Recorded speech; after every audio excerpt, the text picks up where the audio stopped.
사복음서는 네 권의 흐름이 있습니다. 그리고 사복음서와 사도행전에는 연결고리가 있습니다. 그래서 연결고리를 잘 이해하셔야 됩니다.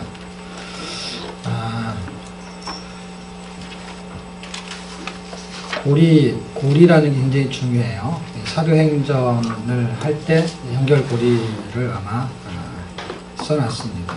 물론 여러분이 보시는 개간에는 안 나오고 어디에 나오냐면 이제 요일치에 가면은 아마 책을 읽어보신 분들은 아실 겁니다. 자, 자매분들은 귀고리 하시죠. 네. 고리라는 게 목에 다는 고리라고 안 하죠, 그렇죠? 뭐라 그래요? 목고리? 목거리? 목에다 하는 거는 거리라고 그러죠. 거리, 목거리. 귀에다 할 때는 고리라 해요. 껴서 그렇죠. 근데 원래 귀고리 안 해도 되거든요. 왜냐면 이게 귀고리거든요. 귀가 이렇게 없이도 소리를 들을 수 있거든요. 잘 안 들려요. 이게 소리를 잘 받아내는 역할을 해요.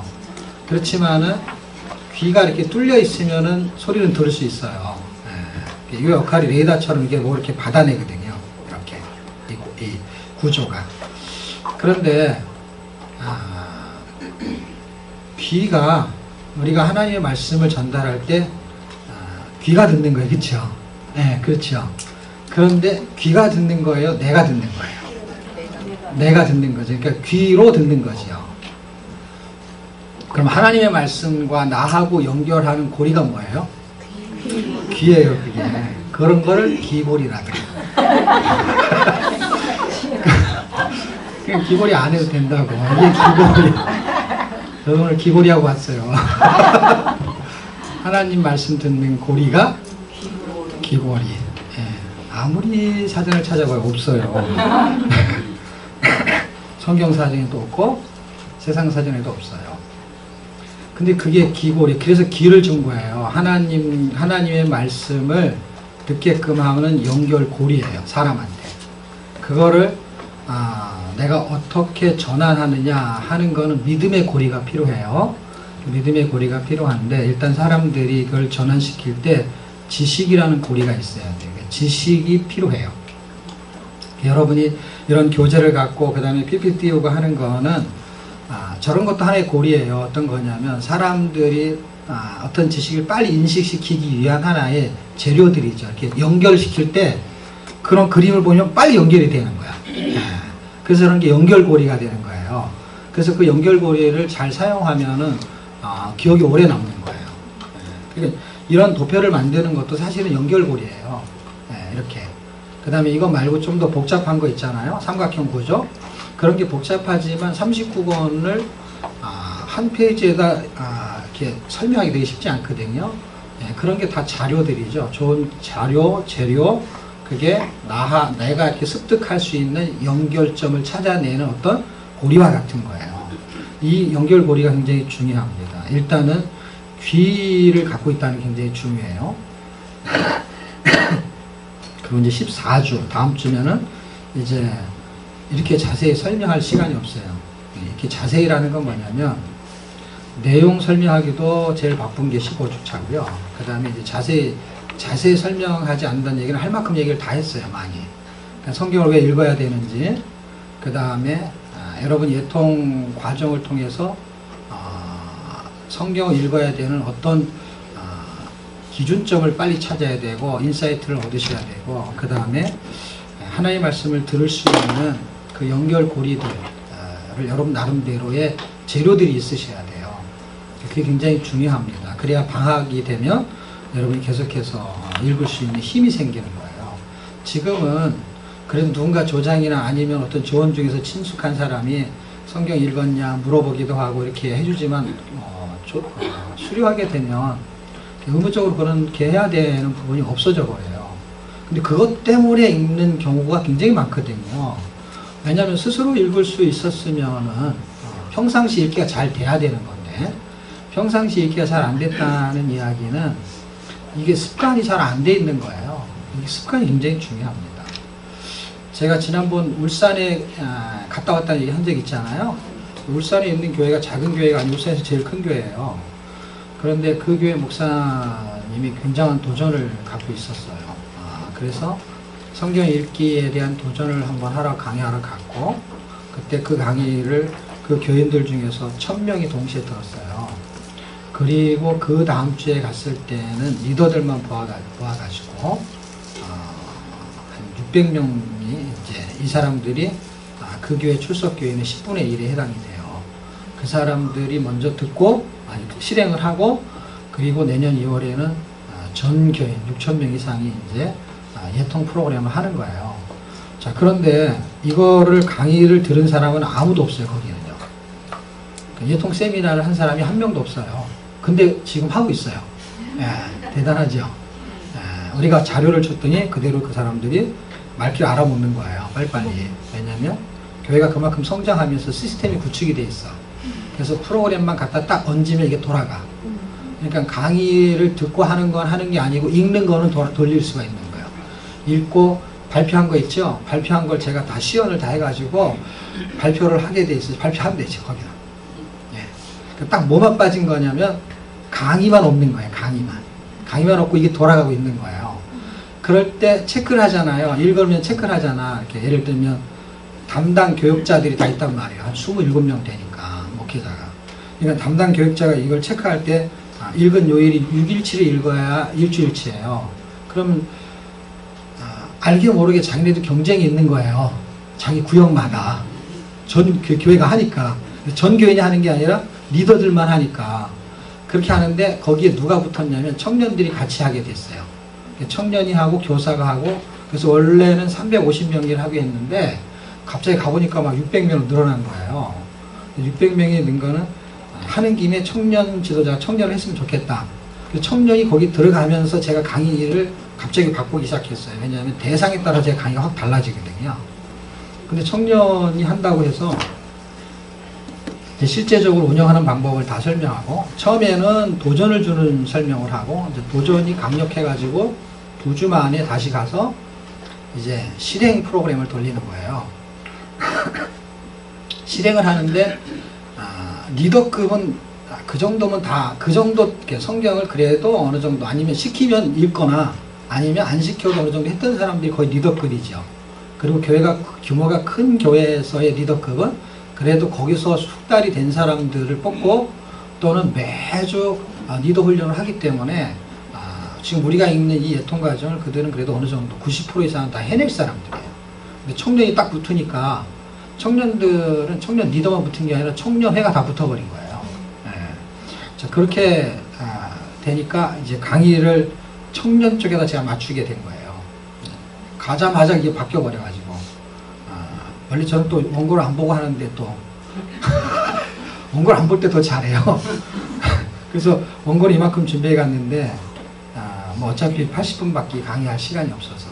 그런데 성경 읽기에 대한 도전도 필요하지만 실행을 했을 때 이제 결과가 생기기 시작해요. 이걸 다 체크를 하니까.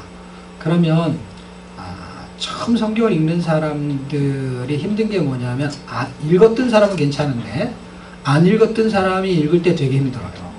여러분 중에서도 그런 분이 있을지 모르겠어요. 지금은 이제 한 15주가 지난 거예요. 개강까지 했으니까 15주, 총 16주니까. 지나오면서 나름 이렇게 습관이 생길 수도 있지만 처음 할 때는 이게 쉽지 않거든요. 그리고 이거는 자발적으로 하는 것과요, 시켜서 하는 것과 차이가 엄청 틀립니다. 그러니까 여러분 같은 경우는 시켜서 한 게 아니고 자발적인 개념이에요.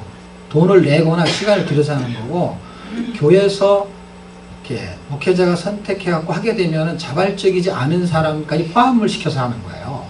그럼 이런 사람들은 어떤 경우에는 성경 읽기 싫어하는 사람은 없겠지만, 읽고 싶지 않은 사람이 있어요. 별로 이제. 아니면 시간도 안 돼가지고 거기다 시간을 할애할 수도 없는 사람이 거기에 최소한 10% 이상이 가능하거든요.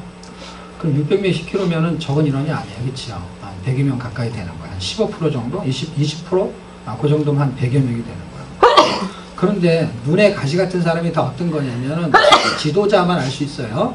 지도자, 리더를 딱 하고 있는데 열심히 읽어주면서 어휴 너무 고맙지. 그리고 적당히 읽으면은 그래도 읽는 거랑 격려가 되지. 안 읽는 사람 다루기 되게 힘들어요. 왜냐면 안 읽는 사람이 이 그룹에 안 들어오면 괜찮은데 들어왔어요. 그래서 힘든 거예요. 읽어야 되는 그룹에 들어와서 안 읽는 거야. 이게 되게 불편한 거예요. 그러면 누가 제일 불편할 것 같아요? 안 읽는 사람이 불편할 것 같아요? 이거 읽혀야 되는 사람이 불편할 것 같아요? 읽혀야 되는 사람이 읽혀야 되는 서로 불편하잖아. 그렇지 않아요. 안 읽는 사람이 더 불편해요. 왜 그러냐면 안 읽는다고 제가 표현을 했지만은 못 읽는 거거든요. 안 읽는 게 아니고 못 읽는 거. 교회를 안 다니는 사람은 못 읽는 게 아니라 안 읽는 거지만, 교회를 다니는 사람은 못 읽는다고 표현하기보다는, 안 읽는다고 표현하기보다는 못 읽는다고 표현해야 거기에 걸맞는 말이 되거든요. 그럼 못 읽고 있는 사람이 읽어야 대한 분위기 속에 들어가도 못 읽는 거잖아요. 그러니까 읽히는 사람은 당연히 부담이 있는 거지, 리더니까. 그런데 그 사람은 더 부담이 있는 거예요. 이거를 누가 모르냐면은 지금 대답한 것처럼 리더가 몰라. 모를 수 있다 이 말이에요. 그러면 문제가 심각해집니다. 왜 문제가 심각하냐면 상대방을 마음에 모르는 상태에서 자꾸 일으키려고 하니까.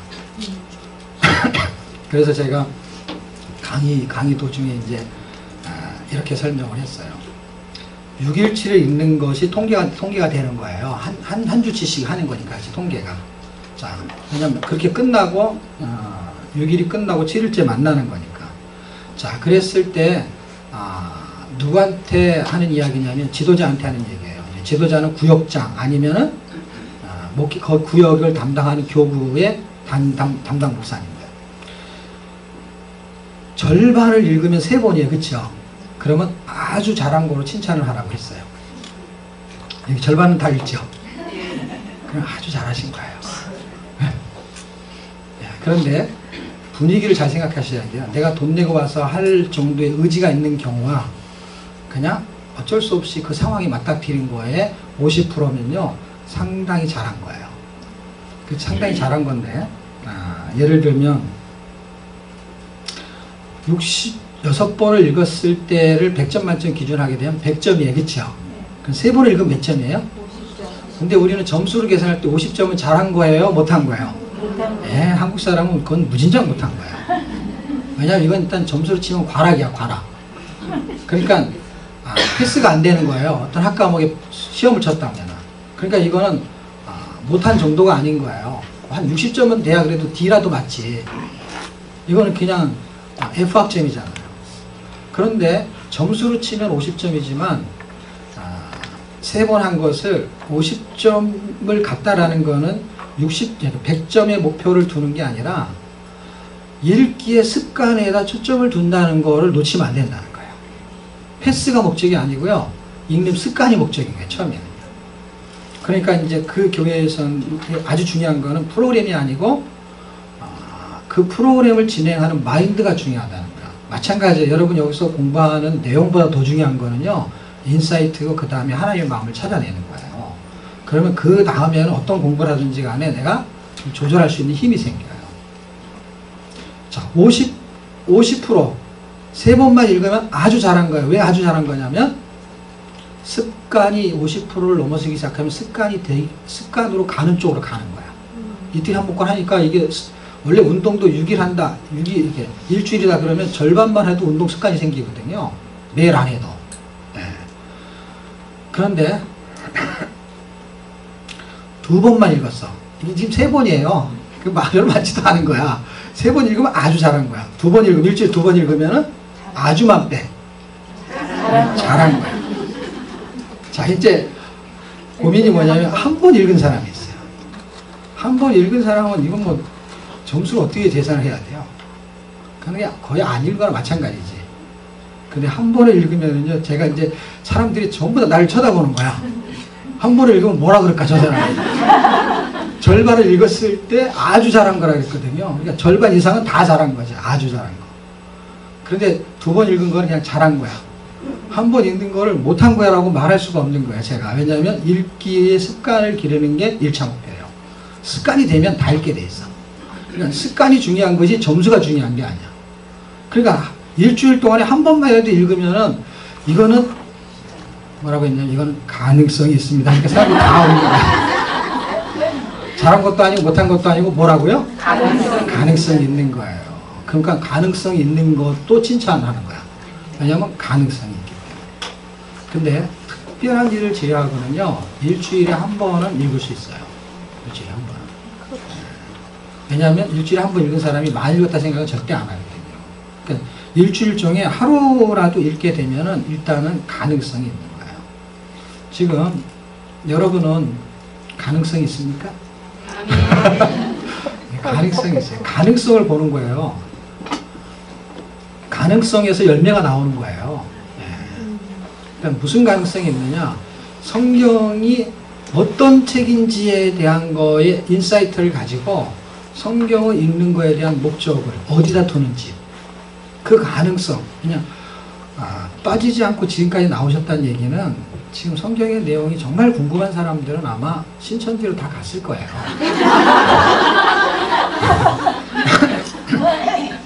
교회는 어차피 잘 안 가르쳐 주니까. 그러니까 여기는 또 신천지 좀 가르쳐 주는 게 아니잖아요, 그렇죠?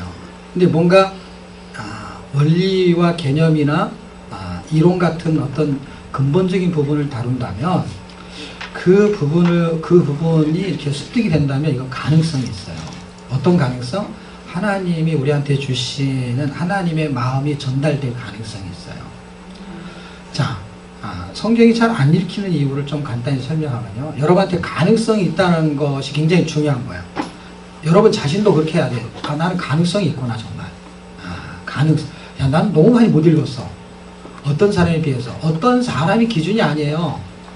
6번이 기준이 아니에요. 그럼 점수로 치면은 3번 밑에는요, 이거는 다 과락이에요, 과락. 그런데 읽기를 시작하고 이 출석만 하게 되면 가능성이 있는 거예요. 왜냐면 이게 사실은 읽는 것도 쉽지 않지만은요, 여기 왔다 갔다 하는 것도 쉽지 않아요. 바빠서 일찍 간다. 바빠서 일찍 가도 괜찮아요. 왜 그런 줄 아세요? 여기 왔다 가는 시간만 하더라도 이게 장난이 아니에요. 하루를 이게 점심 2시부터 1시 반부터 그래도 오전 시간이 어떻게 가는지도 모르고 가요. 그러다 왔다가 가면은 그때부터 또 저녁 시간이에요. 그러니까 사실 일과 시간이 거의 없는 거예요. 저녁 먹고 또 자야 되고. 그러니까 반나절인데도 하루를 다 드리는 것 같아요. 또 어떻게 되면 강의는 뭐 기껏 해봐야 2시간 미만. 그런데도 뭐 나눔해야 되지, 뭐 간식 준비해야 되지, 뭐 또 뭐 생활숙제 해가야 되지, 뭐 거기다 신경 써야지. 이게 피곤한 일이거든요. 그런데 가능성이 있다는 거예요. 뭐에 대한 가능성이냐면요. 아까는 이제 읽기에 대한 가능성, 거긴 처음 시작하는 거니까. 근데 이제 이게 이제 끝자락에 왔을 때의 가능성은 하나님이 정말 원하시는 어떤 내용이 있잖아요. 그 내용에 맞는 사람으로 살아갈 거에 대한 가능성이 있는 거예요. 생활숙제 맨날 실패했다. 그래도 가능성이 있어요. 왜냐면 우리가 다루는 게 큐티의 적용점을 다루는 것도 아니고 그 다음에 은혜를 깨달은 거를 다루는 게 아니에요. 그걸 말할 수 있어요. 그것도 말할 수 있고 저것도 말할 수 있고 힘들어가지고 어떤 상담을 요청할 수도 있고 별의별 걸 다 할 수 있어요. 그러나 초점은 상담을 하는 것도 아니고 우리는. 그 다음에 이 어떤 내용의 은혜 받은 거를 나누는 것도 아니에요. 그것도 말할 수 있어요. 근데 그게 초점이 아니에요. 그냥 하나님의 말씀을 기준으로 삶 속에서 그렇게 살아봤냐가 주제예요. 그렇게 살아보니까 되는지 안 되는지를 해보니까 안 되더라는 거죠. 안 되더라. 안 되더라는 걸 나와서 말하는 것을 누가 좋아할 사람이 누가 있어요. 되는 걸 말해야 좋지. 그 은혜 나누는 거는요, 침이 튀기잖아요. 그런데 삶을 나누면요, 침묵을 해요. 그런 걸 뭐라 그러냐면 침을 삼켜요. 침을 뱉지 않고 삼킨다고요. 할 말이 없으니까요. 그렇지만 가능성이 있는 거예요. 어떤 가능성? 그 패턴으로 지금 15주차까지 왔잖아요. 15주 동안을 왔잖아요. 그 가능성을 제가 에레미야를 가지고 설명을 해보겠습니다. 에레미야가 하나님의 말씀을 전달했어요. 그런데 에레미야를 선지자라고 합니다. 근데 그 당시에는 에레미야만 선지자가 아니에요. 그렇죠? 선지자가 많이 있었어요. 지난번에 제가 우스갯소리로 말한 소리로 거짓 선지자들이 몇 명이냐? 하나냐? 거짓 선지자 하나냐예요. 스마야, 뭐 아합, 뭐 이런 사람들이 이름이 뭐 어떤 보이스라엘 왕 이름하고 아합은 비슷하지만 그 예레미야 당시 아합이라는 사람이 선지자 중에 한 사람이 있었어요. 그리고 하나냐도 있었고 스마야도 있었고 이런 선지자들이 있는데 그 사람들 그 당시에 선지자라고 했어요. 그 당시에.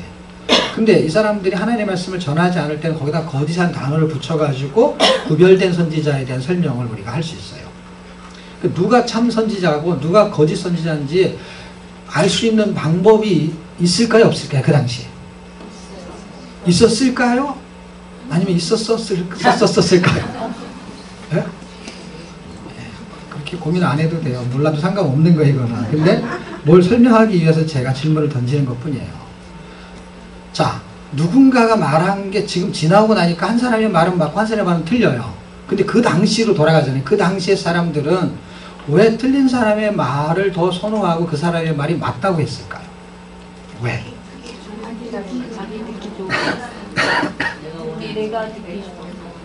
거짓 선지자는 여러 사람이고 참 선지자는 한 명이 꼴이 돼버렸어요. 물론 참 선지자가 한 명은 아니고 더 있을 수 있어요. 왜냐하면 엘리야 시대 때를 말하면 7,000명이나 있었기 때문에. 근데 그 사람들은 어디로 갔는지 찾을 수가 없어요. 예, 어딘가 숨어 있다가 하나님 나오라면 그때 나오는 거예요. 구원투수로 나와요. 그래가지고 그때는 대표적으로 엘리야, 엘리사 이렇게, 그 다음에 에레미야 이렇게. 그리고 별로 이 사람처럼 말하는 사람을 찾아보기가 힘들어요.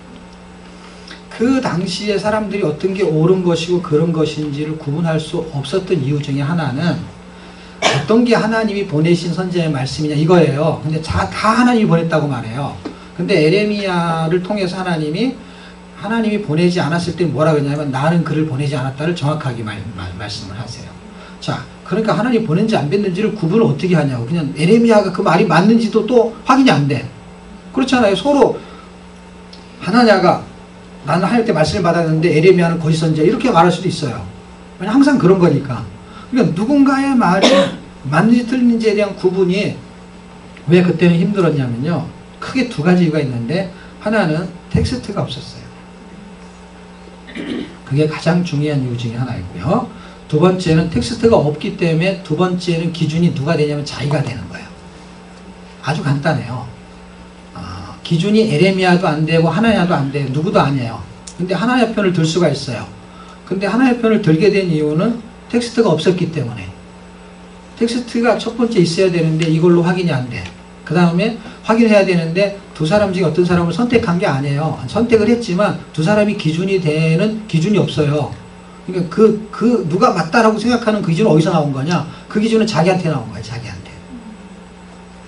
자기한테 나오는 걸 방지하려면 어떻게 되냐면 텍스트가 있어야 돼요. 근거가. 근데 근거라는 게 구약에서는 왜 희박했냐면 이런 거예요. 지금 우리가 성경을 가지고 있어요. 근데 구약 당시에서는 성경이 쓰여지고 있을 당시에서는 선포된 말씀이 기록됐어요. 이해가 가능하시죠? 예를 들면 예레미야 하나만 가지고 다 설명할 수 없지만 패턴이 늘 그래왔어요.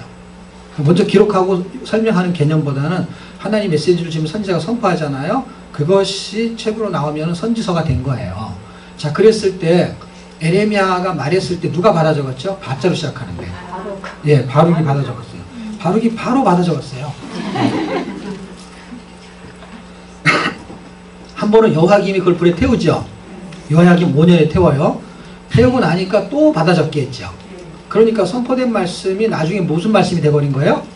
기록된 말씀이 된 거예요. 자, 선포된 말씀이 기록돼서 지금 우리한테는 기록된 말씀을 갖고 있죠. 자, 지금이 굉장히 유리한 거예요. 지금이 유리한데 상황은 똑같아. 이게 굉장히 중요합니다.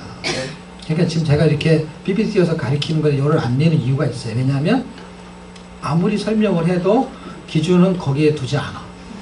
그러니까 그거 갖고 있어야 소용이 없어요. 그럼 기준이 생기면 어떠냐? 기준이 생기게 되면은 그 다음에는 별로 또 중요하지도 않아요. 그런 자료들이 별로 안 중요해요.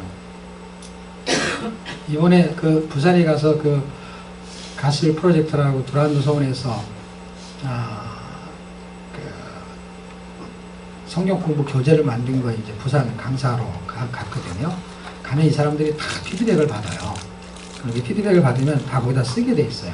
매우 좋음, 그 다음에 좋음, 보통 뭐 이런 식으로. 그렇게 거기다 쓴 거에 대한 체크한 거에 대한 이유를 설명해야 돼요. 근데 이제 여러 사람들이 이제 한 것 중에 하나 재밌는 게 있어요. 조상현 목사는 교수 방법이 미흡하지만 내용이 너무 좋았다.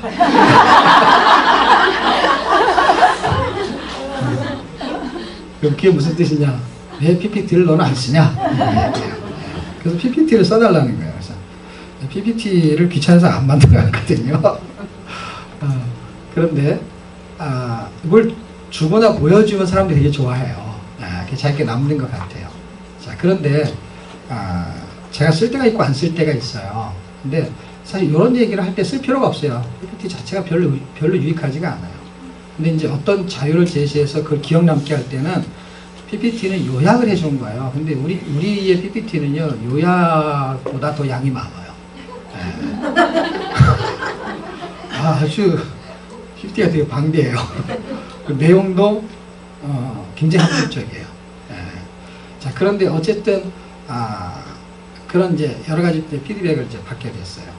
자, 근데 지금 중요한 거는요, PPT나 어떤 자료가 아니고 생각을 바꾸는 작업이 필요해요. 이 생각을 바꾸셔야 돼요.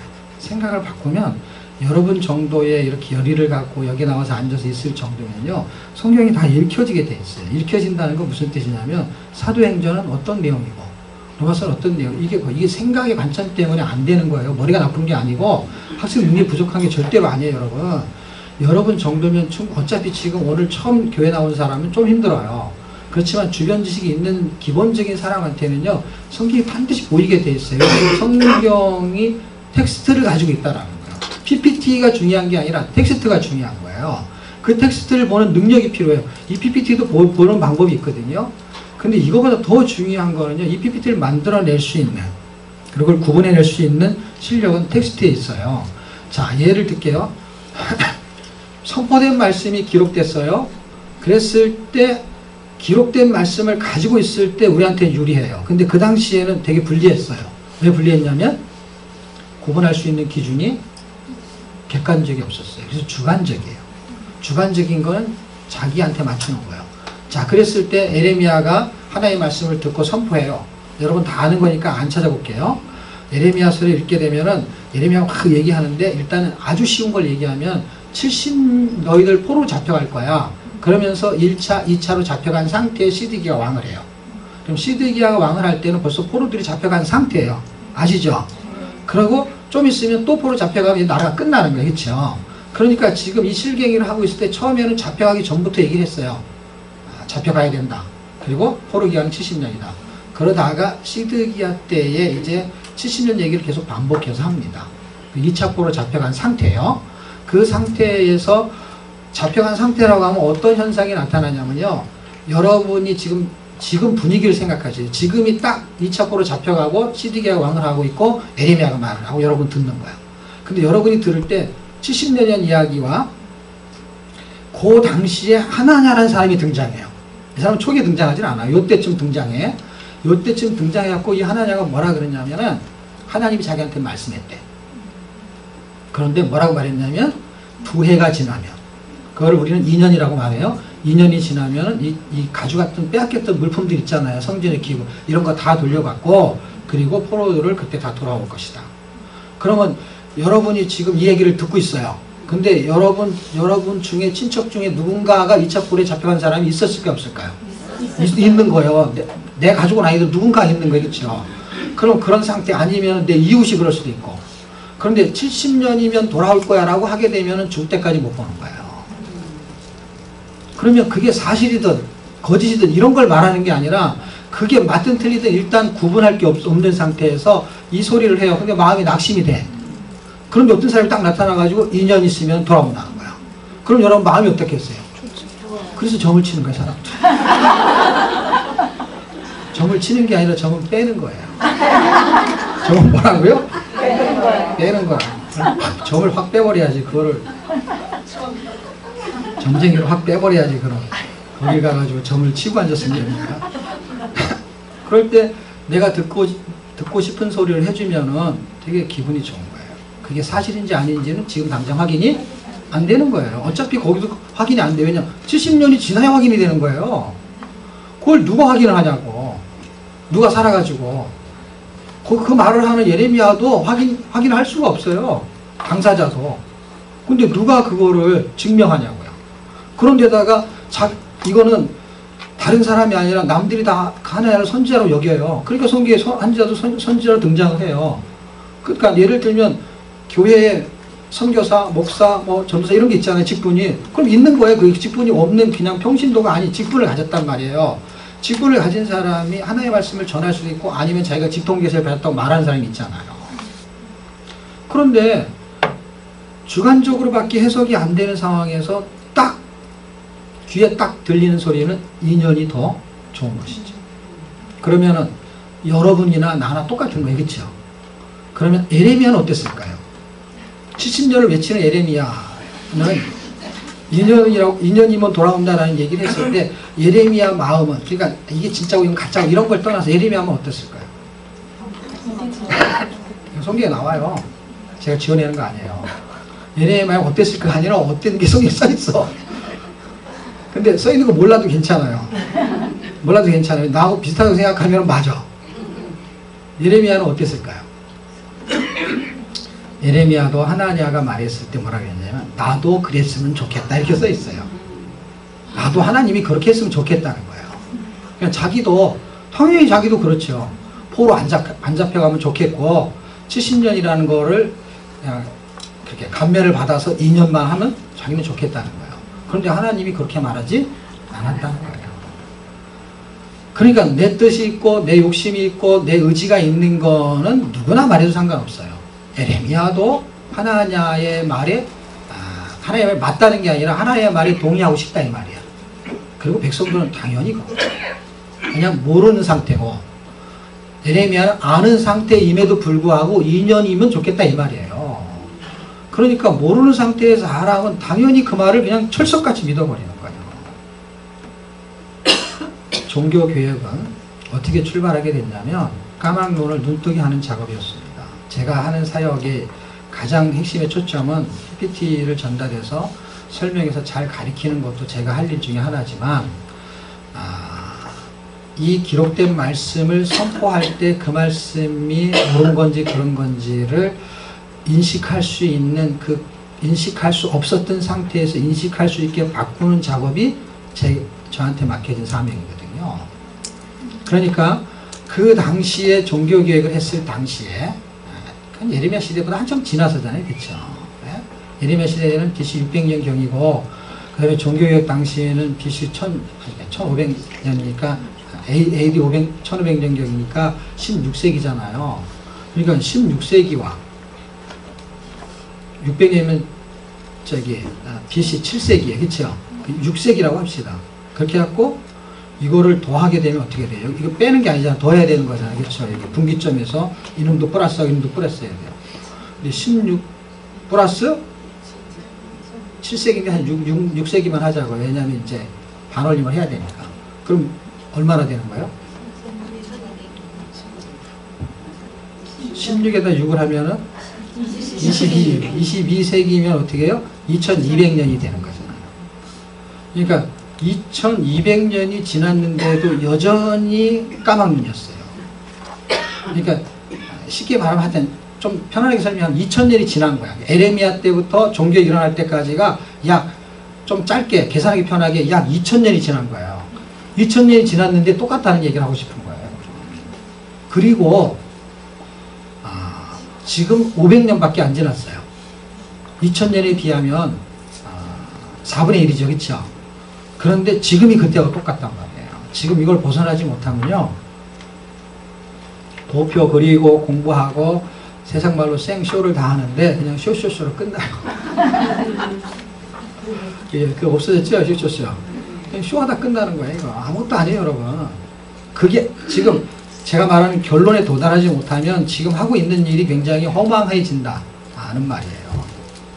자, 좀 더 조밀하게 설명을 하면 예레미야 당시와 그 종교 그리고 2000년 가까이 지나서 종교개혁이 일어나고 그리고 500년이 지나서 새로운 종교개혁 도전을 갖는 거하고 지금 이 강의가 무슨 상관이 있냐? 굉장히 강의가 엄청난 상관이 있어요. 왜냐하면 그게 다 성경 읽기에 대한 텍스트의 문제예요.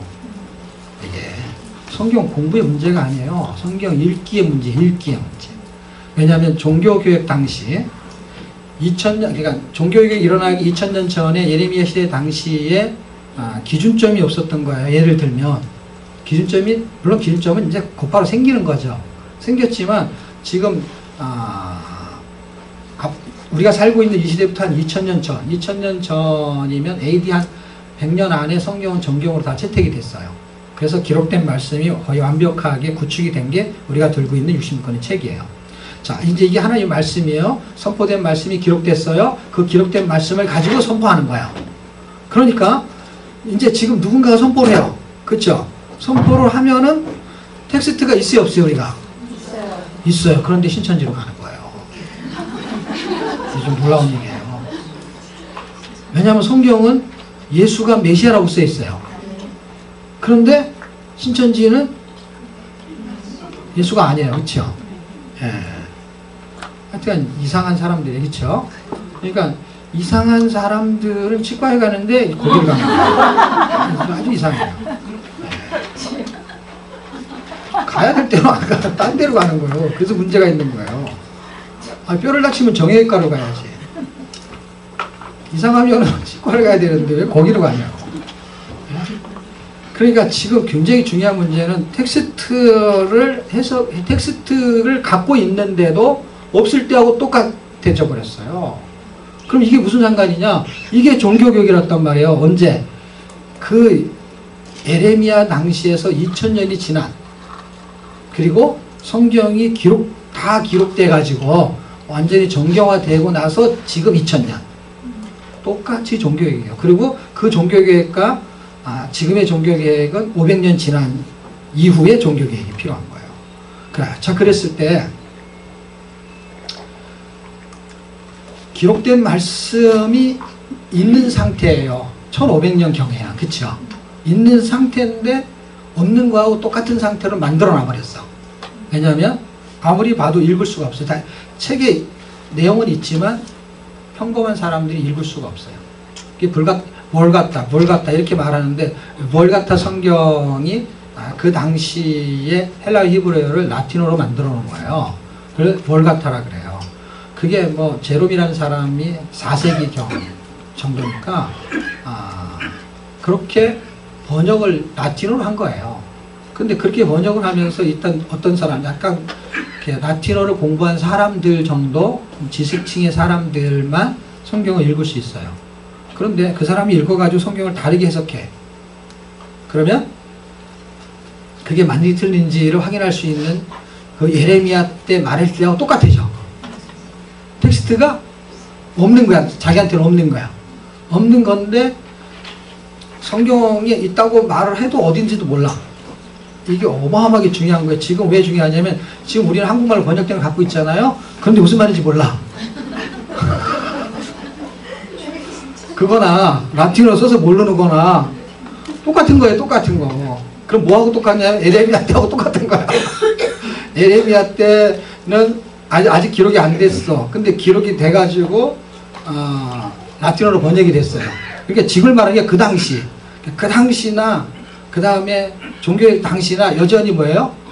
평범한 사람들한테는 텍스트가 없는 거예요. 텍스트가.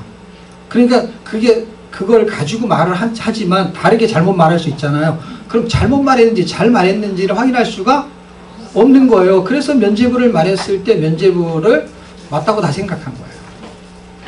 근데 다른 사람이 말 때 면죄부가 잘못된 거예요. 근데 이미 어떤 기득권 세력이 그걸 계속 옹호하고 치고 나가는데 그 조그만 세력이 여기다 대항을 하니까 이러면 다 죽여버리는 거예요. 그러니까 그거를 그럼 맞다라고 증명할 수 있는 대부분의 사람들이 등장이 되면은 여기다가 힘을 실어줄 텐데, 힘을 실어줄 수 있는 상태가 딱 어떤 시점이냐, 루터가 등장했을 때 그 힘이 길러진 거예요. 무슨 작업이 벌어져가지고 성경이 번역 작업이 벌어지면서 쪽보검들이 이렇게. 그래서 그런 책들을 조금씩 등장하기 시작한 거, 위클리프라는 사람 혹시 기억하십니까? 성경 번역 성경할 때 그림을 쓰죠. 왜냐면 이 사람이 성경 번역의 아버지거든요. 어머니가 아니고 아버지.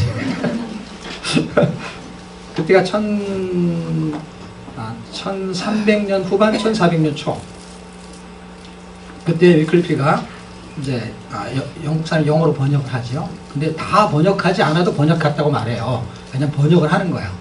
우리가 생각하면 잘못 왜하면 66권 다 번역된 걸로 착각하는데 그 당시는 그냥 이제 번역을 하고 있었던 거예요.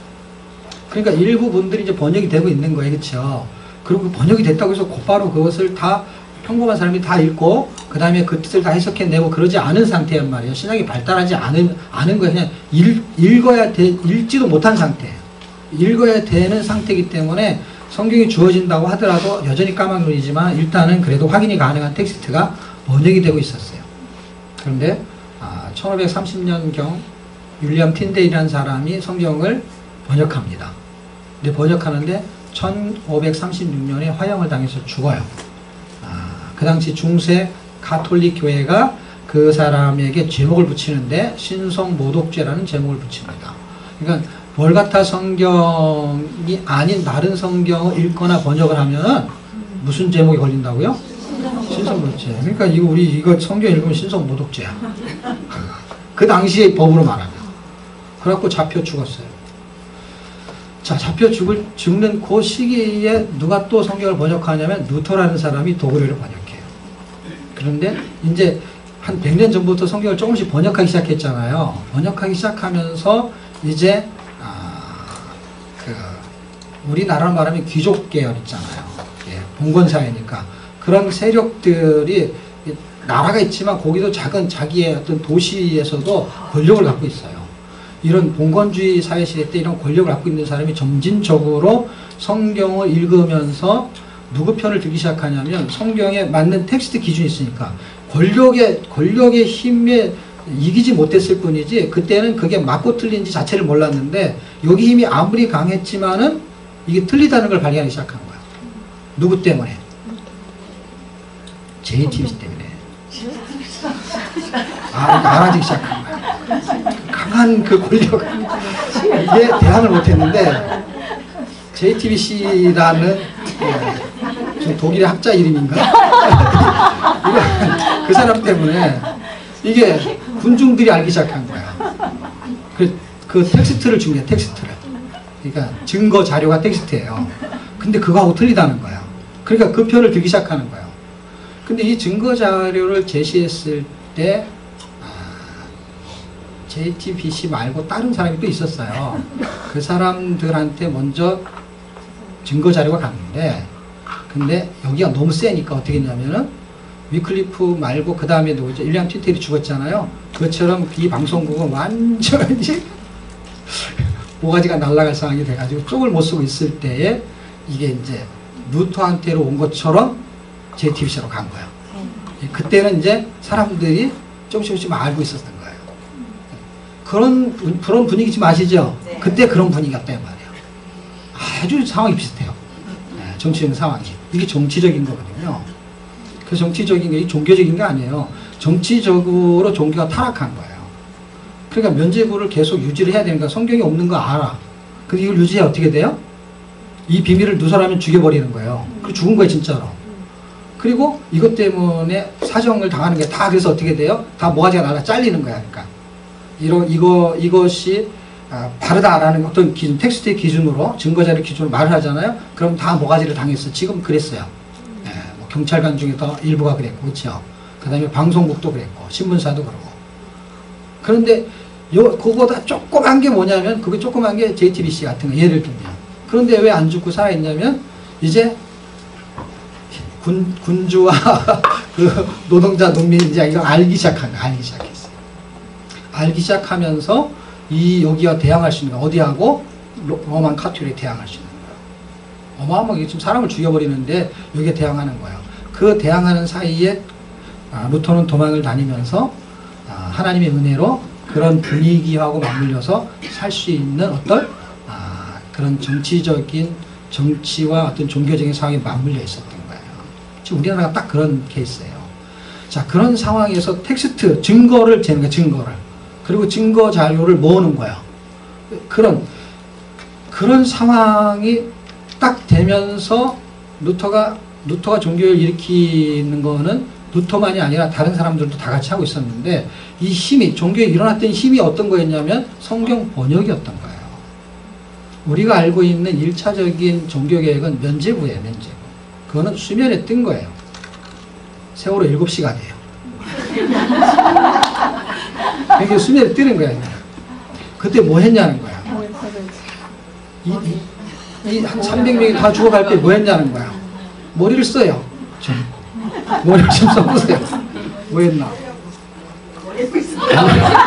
머리 아파 죽겠어. 머리 잘리게 생겼어요 지금. 자, 예수님이 금요일날 오전 9시에 십자가에 달려요. 그리고 오후 3시에 운명하세요. 그러면 예수님이 돌아가실 때 6시간 동안 하나님은 뭐 하셨나는 거예요?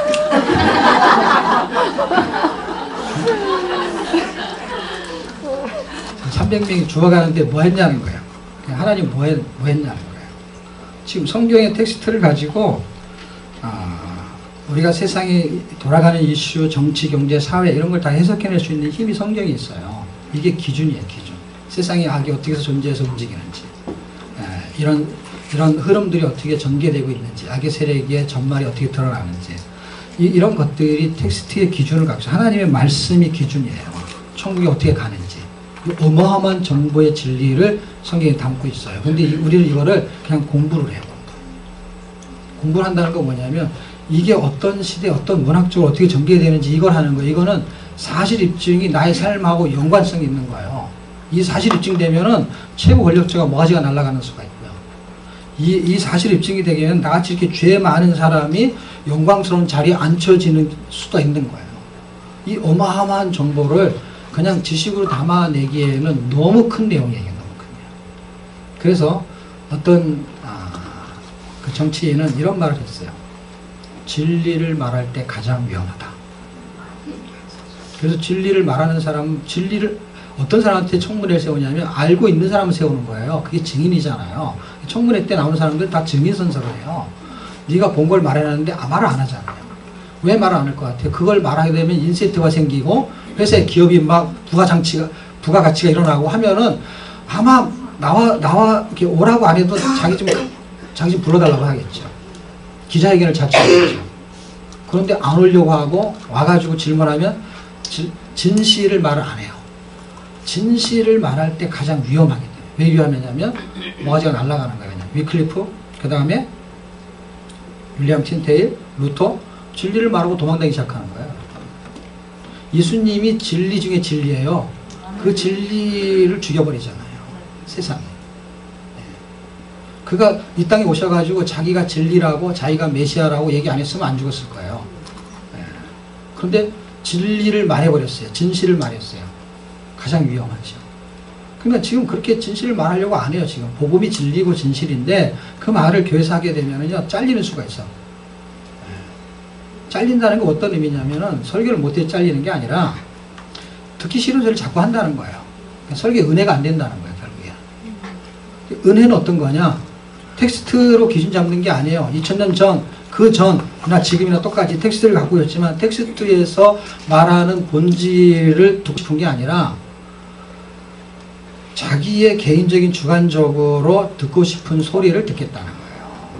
그랬을 때 하나님의 말을 사실은 텍스트가 없기도 했지만 주관적인 기준으로 들었기 때문에 결국 듣고 싶은 소리예요.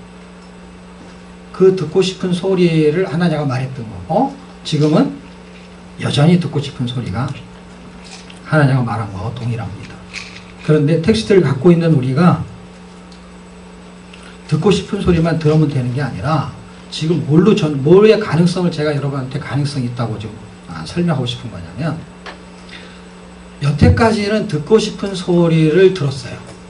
근데 지금의 가능성 예를 들면 배우고 싶은 것만 배웠어요. 근데 들어야 될 거, 배워야 될 게 있어요. 들어야 될 소리가 있어요. 들어야 될 소리와 읽어야 될 어떤 내용. 우리가 성경을 읽어도 그렇죠. 이렇게 읽다가 줄 치는 데 있어요, 없어요, 여러분? 네. 자기가 듣고 싶은 소리에 줄 친 거예요, 여러분. 잘 생각해보세요. 그러니까 성경을 읽어도 자기가 듣고 싶은 소리가, 듣고 싶은 글이나 단어가 틀리니까 말하는 거 듣는 거고, 이건 보는 거고. 그러니까 거기에 있는 말만 해주면 돼. 예수 믿고 부자 되십시오, 잘 되십시오. 이런 게 다 듣고 싶은 소리예요. 예수 믿고 고난을 당하십시오. 그러면 듣기 싫어요. 근데 성경은 예수 믿으면 고난이 온다는 얘기를 해요. 근데 이 소리를 되게 듣기 싫어요. 근데 이제는 듣고 싶은 소리가 아니라 들어야 될 소리가 있어요. 내가 듣고 싶은 소리는 아니야. 근데 내가 들어야 될 소리가 있어요. 그래야 내가 살아나. 그래야 이 사회가 살아나. 그러면 들어야 될 소리가 있어요. 그럼 들어야 될 말씀이 있는 것처럼 이제 한번 줄을 한번 쳐보세요. 성경 읽을 때 이건 내가 들어야 될, 다시 말하면 읽어야 될 글이 있잖아요. 거기다 줄 쳐보세요. 그럼 어디다 쳐야 되는 줄 아세요? 원수를 사랑하라. 이런 거 쳐야 돼요. 치기 되게 싫은 거야. 이 줄을 한번 쳐보세요. 줄을 칠 데가 별로 없어요. 그러니까 이게 이제는 성경이 우리한테 하는 텍스트를 가지고 있다면 구분할 수 있는 능력이 생겨야 돼요. 어떤 능력이 있어야 되냐면 누군가 메시지를 전해요. 그러면은 그게 선포된 말씀이에요. 그러면 우리는 무슨 말씀을 갖고 있어요? 기록된 말씀을 갖고 있어요. 그리고 원래 선포는 이제는 기록된 말씀을 근거해서 하게 돼 있어요. 그러면은 기록된 말씀을 읽어가지고 무슨 능력을 배양해야 되냐면 기준점을 배양해야 되는 거예요. 이게 맞는 말이냐 틀린 말이냐. 또 하나는 내가 듣고 싶은 해서 맞지만 틀린 소리야. 내가 듣고 싶지는 않지만 이게 맞는 말씀이야. 이쪽으로 전환을 하기만 해도 가능성이 있습니다. 한국교회는. 근데 지금 다 이쪽에 가 있어요. 성경 가지고 있고 설교 다 듣고 있어요. 그런데 다 신천지로 넘어갔다는 얘기는요. 이 가능성을 다 뺏겨버린 거거든요. 복음학교가 왜 생겼다고 생각해요? 교회에서 복음을 가르쳤으면 복음학교 갈 필요가 없는 거예요. 그러니까 복음학교에 복음이라는 기준점을 만약에 갖고 있다고 계산해 보세요. 그럼 원래 교회가 하는 일이에요. 어떤 거? 부수적인 사업이 아니야. 복음은. 핵심 본질을 안 가르쳤기 때문에 그 모든 게 다 그러냐? 그렇진 않고 그런 현상이 나타났다라는 거는 그런 일이 교회 안에 많이 퍼져 있다라고 볼 수 있는 것이죠. 어떤 게 그러냐? 그럼 모르죠. 리서치를 안 하니까. 그렇지만은 보편적으로 그렇다라는 것이 이제 드러나는 거예요. 점진적으로. 왜냐하면 결국 누구한테 책임이 있느냐? 둘 다의 책임이 있는 거예요. 일단은 전달하는 사람, 또 하나는 듣는 사람. 왜냐하면 전달하는 사람이 1차적인 책임이 있어요. 두 번째, 2차적인 책임이 듣는 사람이. 왜 그러냐면 듣고 싶은 소리를 하지 말라고 하니까 자꾸. 그리고 눈치를 보니까 뭐 후임자로 왔어요. 그런데 성도들이 원하는 소리를 할 때, 원하지 않는 소리를 할 때하고 비교가 되는 거 보니까 어떻게 해요? 사람들이 성경하고 별로 상관없는 얘기를 해야 좋아하는 경우가 있더라고. 그렇게 하다 보니까 점진적으로 패턴이 바뀌었어요. 그러면 옛날에 언제부터 패턴이 바뀌었냐 하는 거를 조사하려면은 교회에 어떤 목사님의 설교를 찾는 것보다 더 빠른 게 있어요. 그게 뭐냐면 그 시대의 출판 문화를 보면 된대요. 그러면은 지금 2000년대에 나오는 책들이 잘 팔리는 책. 우리 책들이 잘 팔려야 되는데 이게 잘 안 팔려. 도전 성경천도 이런 게 잘 팔려야 되는데 그런 책이 나오면 잘 안 팔려. 그런데 지금부터 한 20년 전 그때는 어떤 책들이 주로 잘 팔렸냐. 다시 말하면 출판 시장에 많이 퍼센트를 장식하고 있는 책들이 있단 말이에요. 근데 몇 년 전에만 해도 어때요? 긍정해미 이런 게 잘 팔리는 거예요. 그러니까 벌써 생각 자체가 어떻게 되고 있는 거예요? 교인들이 굉장히 이제 신학적이지가 않고 신앙적이지가 않아요. 그냥 예수 안 믿는 사람하고 똑같아요. 그냥 이거는 수단이야. 교회 다니는 거. 잘 먹고 잘 사는 거 더 강렬해. 더 무서운 거예요.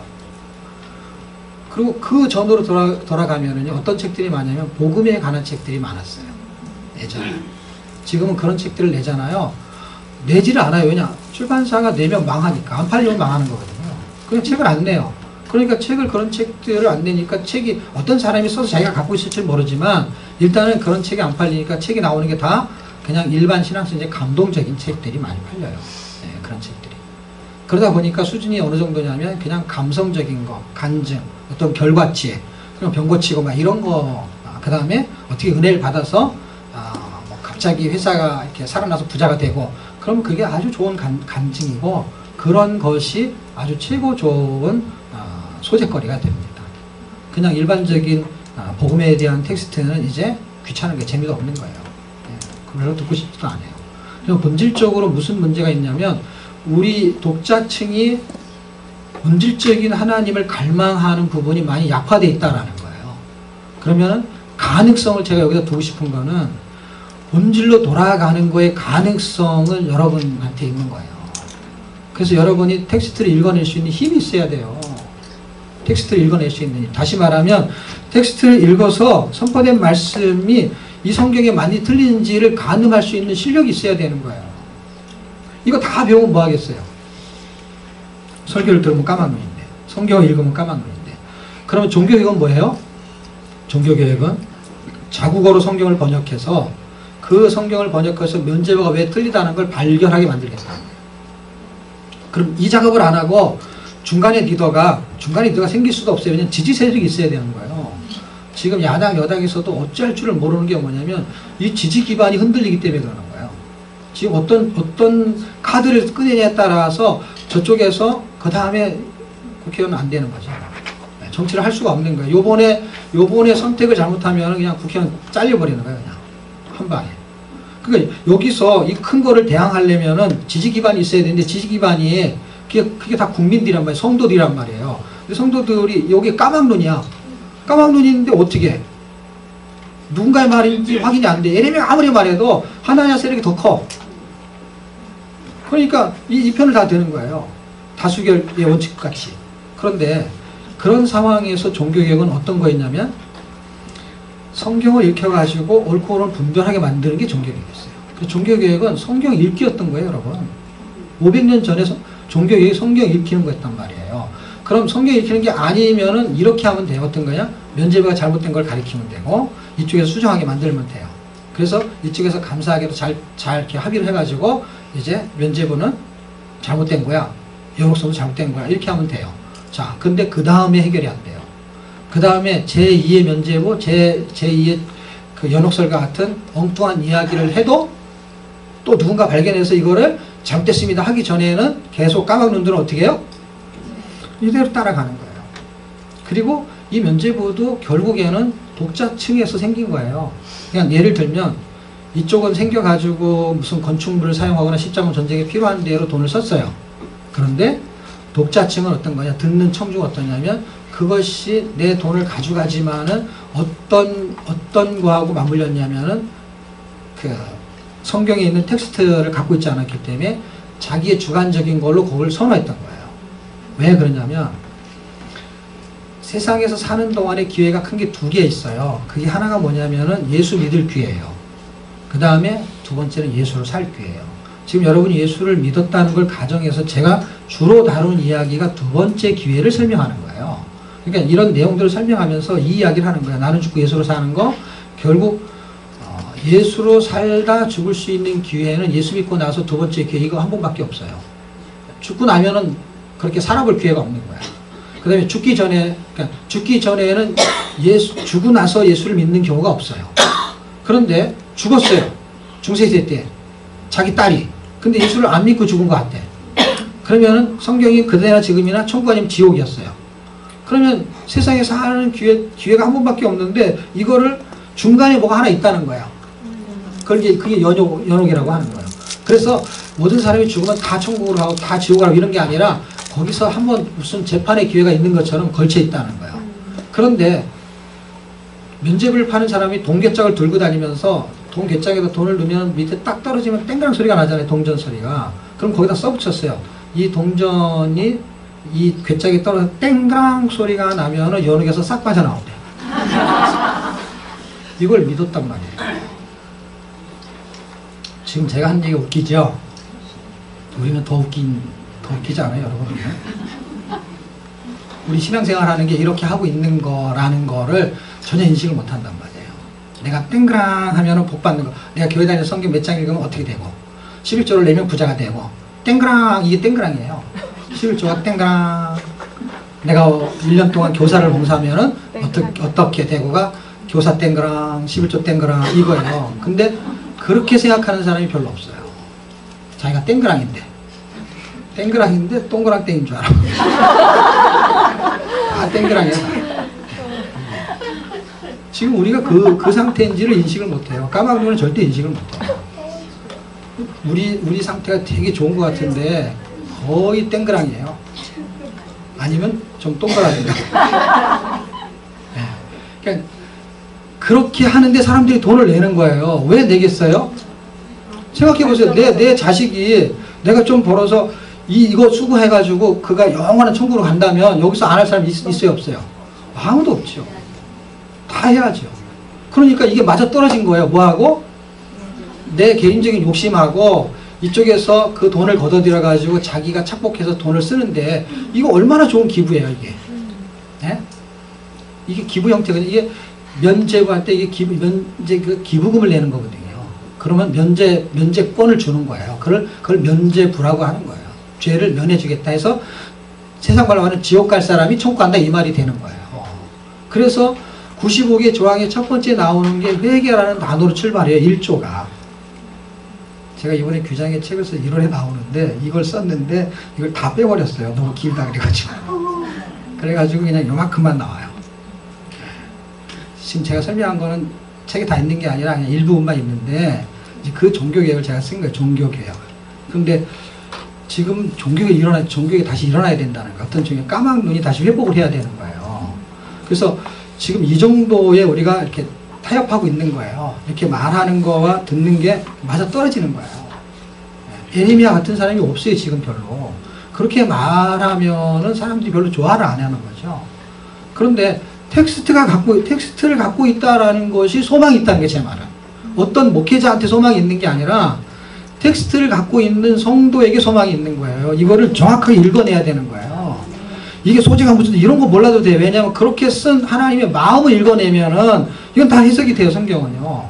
우리가 공부하는 방식이 잘못돼가지고 이걸 해석을 못하는 거거든요. 그 방식으로 성경을 읽기 때문에 공부도 그 방식으로 공부해야만 습득이 된다고 생각하는 건데 하나님의 말씀은 다양한 각도가 있어요. 왜냐하면 이거는 어떤 교수법에서 나오는 게 아니라 하나님은 성령이라는 걸 통해서 역사를 하기 때문에 여러분한테 맞는 형태로 깨달음을 줘요. 이 형태가 아니고 그냥 이 성경 자체의 텍스트가 사람에게 동일하게 영향을 주는 게 아니라 다양하게 영향을 준단 말이에요. 그래서 어떤 사람은 병이 나야만 깨닫는 사람이 있어. 그게 병이야, 병. 왜 병에 걸려야만 깨닫냐? 어떤 사람은 가정 불화가 나갖고 어려움을 당해야. 어떤 사람은 사업이 망해야. 어떤 사람은 다리가 분질러져야. 팔로 해줄까요? 어떤 부러지긴 부러져야 돼. 뭐를 부러뜨릴까요? 그래야만이 깨달아요? 그렇지 않아요. 절대로 그렇지 않아요. 절대로 그렇지 않고 성경을 바라보는 눈이 하나님의 마음에다 두고 이 텍스트에 내가 듣고 싶은 소리가 아닌 들어야 될 소리에다가 초점을 잡아보십시오. 그러면은 반드시 보이게 돼 있어요. 왜냐면 왜 여러분이 이렇게 줄치다가 줄친 것이 여러분이 원하는 겁니다. 때로 동의한 게 뭐냐면 이런 거예요. 성경 막 읽다가 어느 날 보면은 늘 자주 읽었는데 어떤 성경 구절은 거기 있었는데 언제부터? 2000년 전부터 있었잖아요. 그게. 그런데 오늘 발견한 거예요. 요놈이 어디 갔다 이제 나타났지? 근데 그게 그때 보인 거예요. 왜냐하면 내가 듣고 싶은 소리에다만 줄을 쳤기 때문에 그런 게 안 보이는 거예요. 글도 그렇고요. 공부도 그래요. 그래서 지금 제가 말하는 것도 저 사람 또 오늘 공부 다 했네. 그러면 처음부터 지금까지 그냥 피곤한 거예요. 왜 피곤하냐면 아직 시작을 안 했다고 생각을 하는 거예요. 저는 시작을 했어요. 시작을 한 거예요, 이게 지금. 시작된 거예요, 여러분. 네, 시작된 거예요. 네. 성령의 역사가 사도행전은 성령의 역사예요. 네, 성령이 주안점을 갖고 있어요. 이 성령의 역사가 여러분의 다양성을 인정한다는 거예요. 그 다양성을 인정해서 정말 고집이 세가지고 정말 다리가 분절해서 진짜 예수를 믿어야 될 사람이 있다면 어쩔 수 없이 그렇게 한다고 저는 생각해요. 어쩔 수 없이. 그런데 모든 사람이 다 그 사람처럼 해야 되냐? 그렇지 않잖아요. 교통사고를 나야만이 고구마 전쟁이 되는 건 아니잖아요. 네? 그러니까 그게 그 사람의 사례예요. 그 사람은 그럴 수밖에 없었어요. 그렇지만 그렇지 않은 상태에서 하나님의 말씀이 깨달아진다면 그건 더 큰 은혜예요. 그러면 더 큰 은혜를 받을수록 간증할 게 없는 게 희한해요. 다리가 분질러진 상태에서 하나님 은혜로 하나님을 믿었어. 그럼 간증거리가 돼요. 그렇죠? 그리고 그게 심각하게 큰 것일수록 간증거리가 더 잘 돼요. 막 죽었다 살아난다든지. 그런데 아무 일 없는데 예수를 믿었어. 이런 어떤 그 물리적인 거 말고 그냥 어떤 감동에 의해서 그러면 별로 간증할 게 없어요. 이렇게 서술할 게 없잖아요. 전개시킬 게 없잖아요. 근데 저는 별로 간증할 게 없는 이것이 더 큰 은혜라고 보거든요. 더 큰 은혜. 제가 여기서 인생을 살았던 거에서 막 고민하고 힘들고 어렵고 막 그런 거리가 있다고 칩시다. 그럼 그 얘기하면 이거 듣는 것보다 더 재밌어요. 더 재밌는데 그런 게 없이 어떤 하나님의 말씀을 깨달았어. 그러면 별로 할 얘기는 없지만 은혜로 비교하게 되면 동방 박사가 은혜가 더 클까요? 예수님을 만났어요. 목자가 예수님을 만났어. 동방 박사는 마태복음에 나와요. 누가복음에는 목자가 나와요. 그래서 따로따로 나와요. 이 사람이 따로따로 만났지만 다 같이 만난 거예요. 근데 다 동네가 다른 것 같아, 그렇죠? 근데 동방 박사도 예수님을 만나고 목자도 예수님을 만났어요, 그렇죠? 누가 더 큰 은혜인 것 같아요? 공부를 많이 한 사람들은 동방 박사라고 얘기를 많이 하잖아요. 박사까지 돼가지고 예수를 만난 거예요. 전체를 연구해서. 무슨 말인지 아세요? 바울과 같은 사람이 예수를 만날 수 있어요. 근데 바울과 같은 사람, 바울처럼 예수를 만나는 게 아니에요. 모든 사람이. 다 하늘에서 뭐 레이저 광선을 쏴고 눈을 멀게 하고 비를 맞고 비를 벗겨지고 이런 일이 늘 생기는 게 아니란 말이에요. 여러분 그렇게 예수를 믿었어요? 그런 건 아니잖아요. 그러면 그렇게 한 사람은 9장에다 쓰고 사도행전 22장에다 쓰고 20장에 쓰고 똑같은 걸 3번이나 써요. 근데 우리는 똑같은 걸 3번이 아니라 한 번도 쓸 데가 없어요. 어디다가 뭘 책을 하나 낸다고 해도 그런 간증이 쓸 게 별로 없어요. 그런데 저는 별일이 없는 상태에서 예수를 믿고 하나님의 말씀을 그런 마음으로 읽어서 하나님의 말씀이 깨달아진다면 그거는 더 큰 은혜인 거예요. 더 큰 은혜를 사람들은 자꾸 사모하지 않고 뭔가 이렇게 자꾸 어려워서 간증거리를 자꾸 원하는데 더 큰 진짜 간증, 진짜는 잘 안 드러나요, 사실은요. 진짜 예수를 우리가 잘 믿는 사람은 어디 있는지 몰라요, 잘 몰라요. 네. 여러분한테 그런 가능성이 있다는 게 가능성이. 이 진리의 말씀을 읽어낼 수 있는 가능성.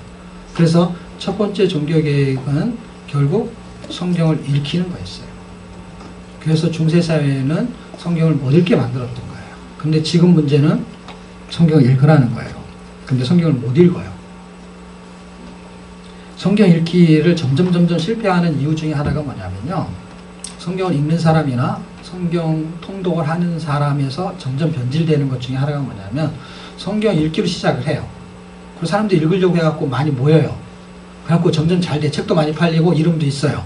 그럼 뭘로 변질이 되냐면 성경 공부화 됩니다. 네, 그렇게 되어 왔어요, 한국교회가. 네, 그래서 성경 공부화 돼가지고 뭔가 자꾸 외워야 되고 뭔가 자꾸 학습을 해야 될 게 점점 많아요. 근데 읽기는 외울 필요가 원래 없는 거예요. 읽기는 학습 자체가 필요가 없어요. 그냥 읽으면 돼요. 그러면 이게 아까하고 똑같은 거예요. 어떤 사람이 성경 읽히는 프로그램을 할 때 기껏 만들어야 이제 이거 2장 만든 거거든요. 그러니까 이런 자료 자체, 우리 책에 이런 자료 자체가 없어요. 근데 이런 자료를 많이 집어넣으면은 그 책이 팔릴까, 이 책이 팔릴까요? 그 책이 팔려요. 이건 읽을 게 없는 거예요. 자료가 없어요. 근데 성경 읽기 교재를 사람이 선택할 때도 자료가 지도가 많고 무슨 자료가 많고 도표가 많고 그럼 그런 책을 사요. 그럼 그런 책을 사는 게 잘못됐다는 게 아니라 그거를 공부를 하느라고 결국 성경 읽기를 못하게 되는데 아까 말한 대로 뭔가 큰 게 간증할 게 많은 것이 자료가 많은 것과 같아요. 그런데 하나님의 말씀이 깨달아졌는데 자료는 없는데 그렇게 읽어내야 되는데 그거는 별로 간증할 게 별로 없어요. 자료가 없다 이 말이에요. 그렇지만 성경을 읽을 수 있는 어떤 기준점을 갖게 된다면 읽는 방식이 복잡하고 요란한 게 아니라 그냥 심플하다는 거예요. 그러니까 이거는 세상 말로 말하면 자료를 만들어서 팔아먹을 것도 없고 팔 필요도 없는 거고 돈 주고 살 필요도 없는 거예요. 왜냐면 그냥 읽으면 되는 거예요. 읽는 거에는 요령도 별로 필요 없어요. 진짜 자기 방식대로 읽어도 돼요. 빨리 읽어도 되고 천천히 읽어도 되고 많이 읽어도 되고 적게 읽어도 돼요. 왜냐하면 읽어야 되는 목표치가 들어야 될 소리이기 때문에. 그런데 빨리 읽든 많이 읽든 어떻게 하든지 간에 목적이 딴 데가 있게 되면 많이 읽어도 별 효력이 없어요. 그러니까 들어야 될 소리에다 초점을 잡는다는 거예요. 근데 이건 공부하고 패턴이 전혀 달라요. 들어야 될 소리를 읽어내는 거예요. 읽어내는 거는 주석을 보고서 그 문장을 분석하는 게 아니고 그냥 읽는 거예요. 왜냐하면 문장 속으로 들어가야 되지 문장을 연구하면 안 되게 돼 있어요. 그래야만이 제가 말하는 것들을 이해할 수 있어요. 제가 설명해내는 게 있잖아요. 이게 성경에 있지만은 성경에 있는데 이런 각도로 설명을 잘 안 한단 말이에요. 하나냐와 예레미야가 말한 건 다 있어요. 다 알아요. 근데 제가 이 설명하는 각도가 다르단 말이에요. 어떤 거? 뭐를 듣고 싶어 하냐는 거야, 사람들이. 그리고 예레미야도 뭘 원하냐는 거야. 예레미야도 하나냐가 한 말을 원해요. 그런데 하나님은 그 말, 거기에 동의를 안 하는 거예요. 하나님은 결정을 어떻게 했냐. 우리는 행복하게 살길 원하고, 나나 여러분이나 우리 자식도 그렇고 잘 되길 원하고, 부자 되길 원하고, 더 핸섬해지고 더 좋기를 원해요. 다 원해요. 그렇지만 이 세상에 환란이 있다는 거예요. 고난이 있다는 거예요. 그러면 없는 게 아니고 있는 게 텍스트라고 한다면 빨리 방법을 전해놔야 돼요. 어떻게 해요? 이기는 방법을 찾는 수밖에 없어요. 환란은 반드시 있다라는 게 성경이 그렇게 말해요. 근데 듣고 싶은 소리는 아니야. 근데 들어야 될 소리예요. 왜냐하면 이게 맞는지 틀린지 성경을 보고 확인하셔야 돼요. 그래서 이걸 확인 안 하면 계속 교회 가서 뭐 하냐면 왜 나한테 이런 어려움이 있고 힘든 일이 맨날 똑같은 이야기를 해요. 맨날 그런 일이 생기게 돼 있다는 게 성경에. 이거를 빨리 눈치를 채는 것이죠. 근데 이걸 눈치를 못 채면 계속 위로의 설교만 들어야 되는 거야. 그래 위로받다 가는 교회를 다 위로받으러 와요. 교회를 사역하러 오는 게 아니고 위로받으러 오는 거예요. 근데 이게 정확한 위로도 아니에요. 왜냐하면 그런 일이 생기는 걸 알고 위로받는 거와 그런 일이 왜 생기는지 모르면서 위로를 받으니까 누가 잠깐 위로를 안 해주면 그냥 상처로 떨어져 버리는 거야. 다 상처받는 거야. 교회 가서 상처받고 다 떨어져 나가는 거예요. 그러니까 세상에서 싸워서 이겨야 되는데 어디에서 화살을 맞냐면 세상에서 오는 화살들을 잘 피하고 교회 와서는 그냥 한 방에 맞아서 나안 떨어져요. 왜냐하면 교회 올 때는 무방비 상태로 오거든요. 갑옷을 벗고 설교를 듣거든. 그냥 한 방에 죽는 거죠. 지금 새로운 종교개혁은 성경 읽기로 다시 돌아가는 것이고요. 성경을 들어야 될 소리를 읽어내는 거예요. 그러면 새로운 면죄부를 설명해도 성경의 텍스트를 가지고 확인해야 돼요. 왜냐하면 기록된 말씀이 있기 때문이에요. 이 말씀을 제쳐두고 자꾸 다른 책을 봐봐야 본질로 못 돌아가요. 그리고 다른 책은 성경보다 더 두껍죠. 더 두꺼워요. 더 시간이 많이 걸려요. 자, 그래서 자꾸 돌아가는 작업이 필요하고 네 권의 책의 핵심을 제가 설명하고 마칠 거거든요. 네 권의 책의 핵심을 이해하면 돼요. 책 볼 필요도 없어요. 나중에 읽으시면 제가 한 번에 다 써 있습니다. 자, 네 권의 책의 핵심은 그 네 권의 그 복음서가 이렇게 흐름을 갖고 있는 것처럼 이제 그 복음서와 사도행전의 연결 고리를 딱 꿰고 있는 게 있는데 그게 성령이에요. 성령. 구약과 신약의 연결 고리는 메시아예요. 그분의 초림이에요. 그런데 구약과 신약을 연결했어요. 연결 고리가 됐어요. 신약에서도 그분이 오셨어요. 복음서에. 그리고 성령은 달라요. 왜 다르냐면 그분이 복음서에 오셨어요. 그리고 죽으시고 3일 만에 부활하시고 40일을 이 땅에 계세요. 그리고 그분은 승천하세요. 그래서 복음서에서 끝나요. 이 땅에 없어요. 없기 때문에 다시 연결해야 되는 거예요. 왜냐하면 복음서가 되기 전에는 그분이 이 땅에 없었어요. 그렇죠? 그런데 구약에서 그분을 이 땅에 보내겠다는 거예요. 그래서 하늘과 땅의 경계선을 뚫고 그 고리를 연결한 분이 메시아예요. 그걸 우리는 복음서라고 하는 거예요. 왜냐하면 이게 연결을 시켜놨어요. 그런데 그 연결을 시켜놨는데 이게 다시 떨어지기 시작했어요. 왜 떨어지냐면 그분이 왔다가 다시 가버렸었어요. 다시 가버렸다가 땅으로 오는 게 아니라 이제는 내 마음으로 와요. 내 마음으로 오면서 복음서와 사도행전을 연결시켜요. 그래서 그분이 육신으로 왔어요. 그 다음에는 성령으로 오세요. 그래서 성령이 연결고리예요. 성령이. 자, 이해가 되죠? 자, 성령이 연결고리를 가지고 있는 그분이 이제 로마서부터 그 서신서 일부러 오늘 설명해야 되니까 오늘 고린도후서까지만 설명하고 내일은 이제 갈라디아서부터 설명을 할게요. 다음 주는. 자, 그러면 여기 요 서신서에서 유다서까지 21권을 서신서라고 해요. 이 21권의 서신서를 연결하는 거는 구원과 구원의 삶의 간격이에요. 그 무슨 얘기냐면 연결 고리를 이해하셔야 돼. 그래서 이게 연결이 된단 말이에요. 제가 이제 강원도에서 어떤 큰 바람개비 얘기한 적 있잖아요. 그러면 그 목적의식 세운 거잖아요. 그게 선풍기도 아니고 그 바람을 뿜어내는 게 아니라 받아내는 거잖아요. 그렇죠? 받아내는 것의 목적이 그걸 에너지화 시키려고 하는 거예요. 그냥 지나가 버리면 바람이 그냥 없어진 건데 이걸 담아내는 거예요. 담아내는 거. 지금 성경 읽기는 하나님의 진리의 말씀을 담아내는 작업이에요. 그냥 이렇게 듣고 이쪽 귀로 갔다 넘어가는 게 아니에요. 이게 귀에 담아두는 것이 그 누가복음 9장 44절 45절 읽으면 하나님의 진리의 말씀을 말할 때 사람들이 전혀 깨닫지를 못해요. 그때 예수님이 뭐라 그랬냐면 예수님이 제자들한테 귀에 담아두라고 해요. 그러니까 담아두는 거예요. 그러니까 성경 읽기에는 귀에 담아두는 거예요. 근데 잘 몰라요. 무슨 뜻인지. 그러니까 무슨 뜻인지 모르는데 읽기는 담아두는 작업이에요. 근데 목적이 있어요. 그냥 담아두는 게 아니라 그 다음 단계로 가요. 자, 여기도 바람을 담아두는 게 목적이 아니고 담아서 뭘 쓰려고 해요. 근데 쓰려고 할 때 연결고리가 있어요. 쓰려고 할 때 중간 장치가 필요하다 이 말이에요. 그럴 때 여기서 어떤 중간 장치를 거쳐야만이 뭘로 전환이 되냐면 전기 에너지 이런 거로 전환이 되는 거예요. 그러면 우리가 하나님의 말씀을 공부하든지 또는 큐티를 하든지 그 다음에 지금처럼 성경을 읽든지 하면은 이게 머리에 담아둘 때가 있고 지식으로 담아두고 마음에 담아둘 때가 있는데 읽기는 이 귀를 통해 가지고 나한테 담아둘 때 마음과 지식으로 가는 거예요. 그래서 1차적인 작업은 귀에 담아두는 작업이에요. 그래서 담아둘 때의 목적은 에너지를 전제하는 거예요. 그 에너지는 여기서는 바람개비는 전기 에너지라고 한다면 여기서는 믿음 에너지가 필요한 거예요. 이 연결고리는 믿음이라는 게 필요한 거예요. 구원이 발생할 때 믿음이요. 그 다음에 서신서 구원의 증거들을 통해서 사도행전 성령이 있는 사람의 삶을 사도행전이라고 해요. 성령이 있는 삶을 살아낼 때의 그 힘이 성령 에너지는 들어왔어요. 지식 에너지 그 다음에 성령 능력 하나님의 에너지 힘이 들어왔어요. 근데 이름이 나가야 돼요. 나가야 능력 발휘가 되는 거예요. 나갈 때 그냥 자기가 들었다 자기가 나가면은요 바람 들었다 바람 나가면 그냥 아무 에너지가 없어요. 바람이 그냥 바람인 거예요. 이렇게. 그럼 통과해서 나가는 거예요. 그러면 그냥 이렇게 이 사이로 지나가는 거하고 똑같은 거예요. 이게 담아진 게 아닌 거예요. 담았다는 건 다시 에너지화 시킬 때에 나갈 때 성령이 우리 안에 역사할 때 뭘 나하고 뭐하고 이렇게 연결고리를 역사하시냐면 믿음이라는 걸 줘가지고 그 믿음 에너지, 믿음이라는 어떤 에너지 장치가 이렇게 나갈 때는 순종이라는 걸로 나가는 거예요. 그래서 뭔가를 해내는 거 나타나는 거예요. 어떤 게 인풋이 되면 아웃풋 이렇게 나가는 거예요. 들어오고 나가고 할 때 전환 장치가 믿음인 거예요.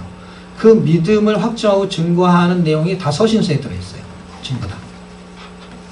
그리고 나면 요한계시록은 결과를 설명하는 거예요. 결과.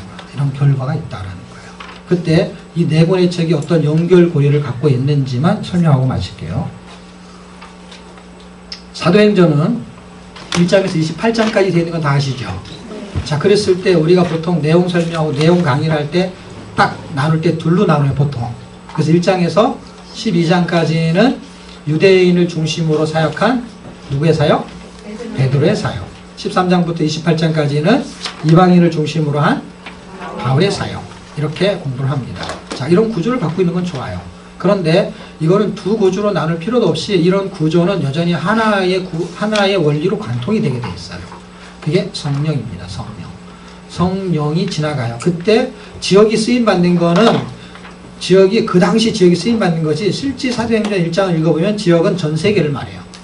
예루살렘과 온 유대와 사마리아 땅끝까지 할 때 베드로였을 때의 지역이 그 정도였다는 거고 바울일 때는 지역이 그 정도였다는 거예요. 지금은 지역이 더 넓다라는 거예요. 그렇기 때문에 그거는 성령이 지나갈 때의 지역이에요.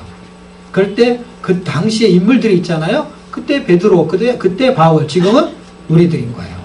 그러면서 여전히 그 주체가 누구냐? 바울도 아니고 베드로도 아니고 누구라고요? 성령인 거예요. 성령. 그래서 종교개혁은 루터가 일으킨 게 아니고 성경이 일으킨 거예요. 성경이 여러분. 루터는 쓰임을 받은 거예요. 종교개혁의 핵심은 성경이었던 거예요. 성경. 여전히 우리를 종교개혁 시킬 수 있는 힘은 성경인 거예요. 성경을 읽어내야 되는 거예요. 자, 그러면 사도행전 이런 구조를 갖고 있을 때 성령, 가장 중요한 성령 충만.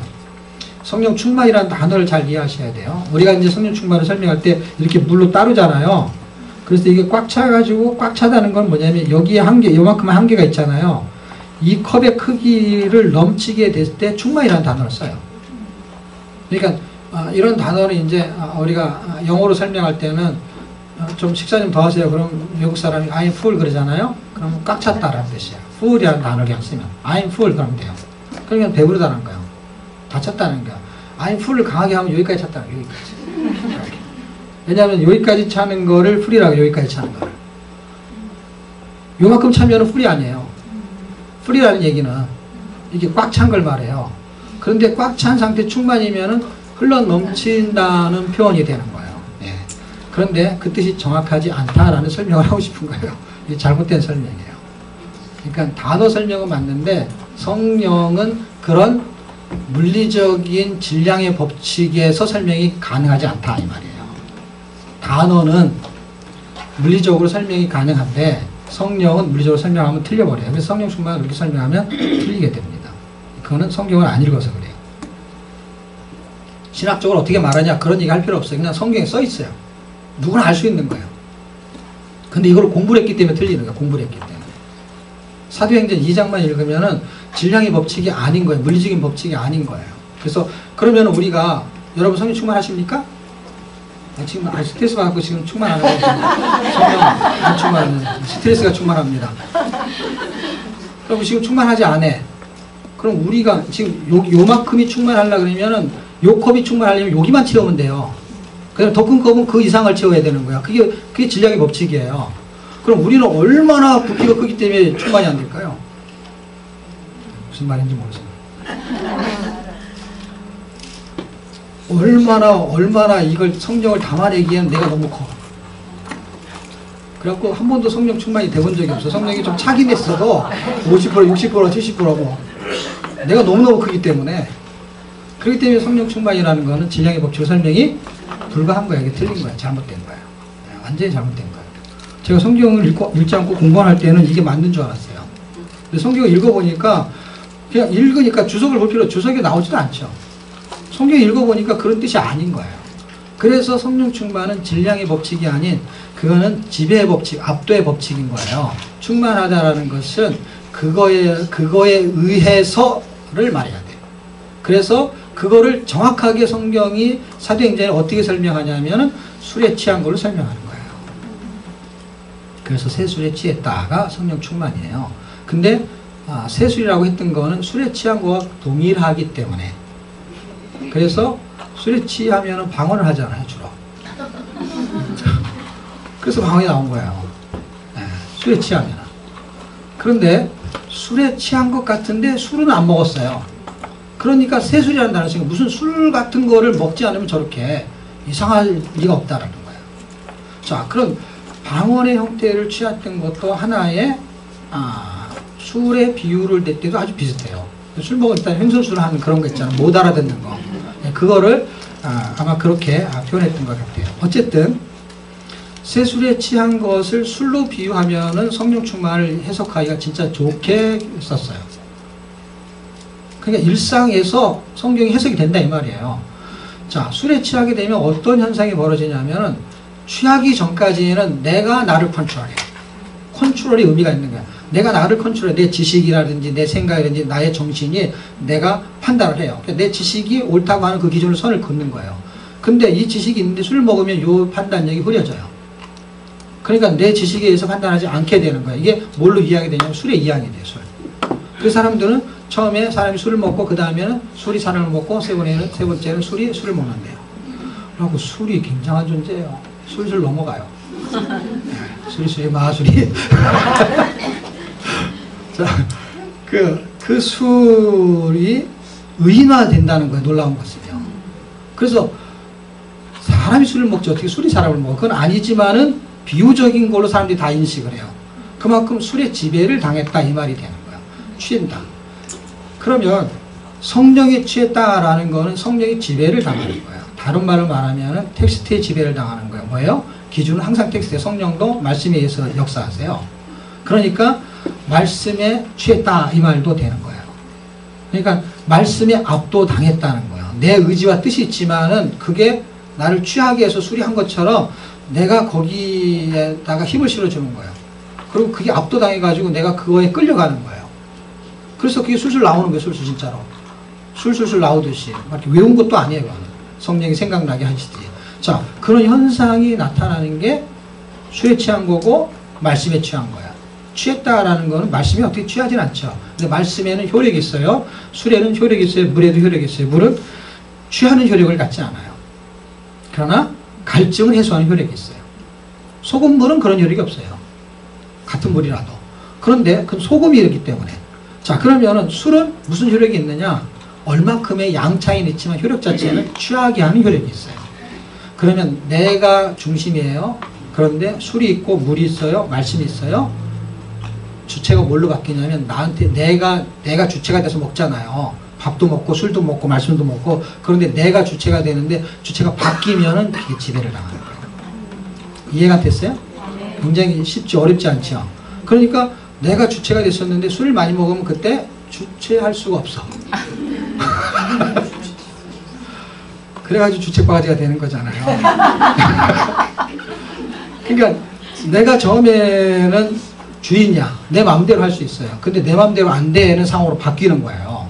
내 마음대로. 내 의지하고는 약간 상관없이. 그게 무슨 효력이냐면 술의 효력이에요. 그럼 말씀이 똑같다는 거예요. 힌트를 얻으시면 돼요. 내가 갖고 있는 생각이 있어요. 그하고 배치가 돼요. 그런데 하나님의 말씀이 나를 압도하게 되면 어떻게 해요? 주체가 바뀌는 거예요. 주도권이 바뀐다 이 말이에요. 그래서 그들은 성령에 의해서 이렇게 되는 거예요. 예? 성령, 바이 성령이에요. 내가 아니고 내가 다른 거에 의해서 움직이게 되는 거예요. 그게 성령이란 말이에요. 성령의 충만은 그게 강력하게 나타난다는 거예요. 술을 조금 먹어서 그윽하다는 정도가 아니라 이게 횟가닥 바뀌는 거예요. 그러면 어마어마한 차이거든요. 그런데 이게 주량이라고 설명해.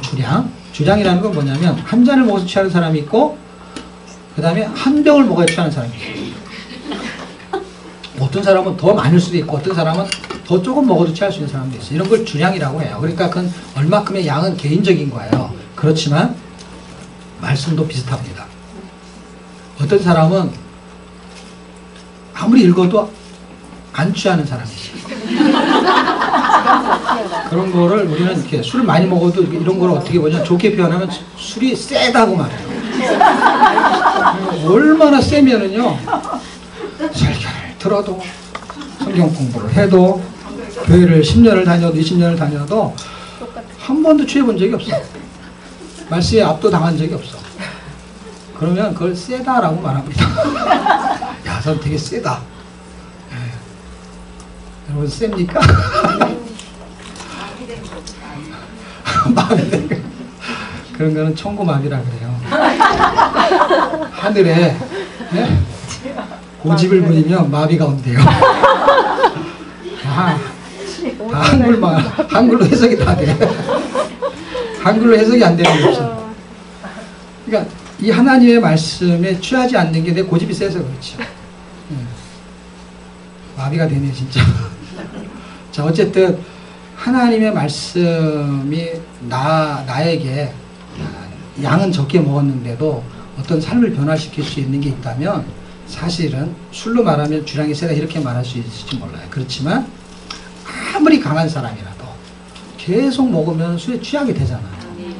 그런데 우리가 그런 존재, 아무리 먹어도 안 취하는 존재. 그런데 하나님이 취하게 하셨다 하는 것이 은혜라는 것으로 설명할 수밖에 없어요.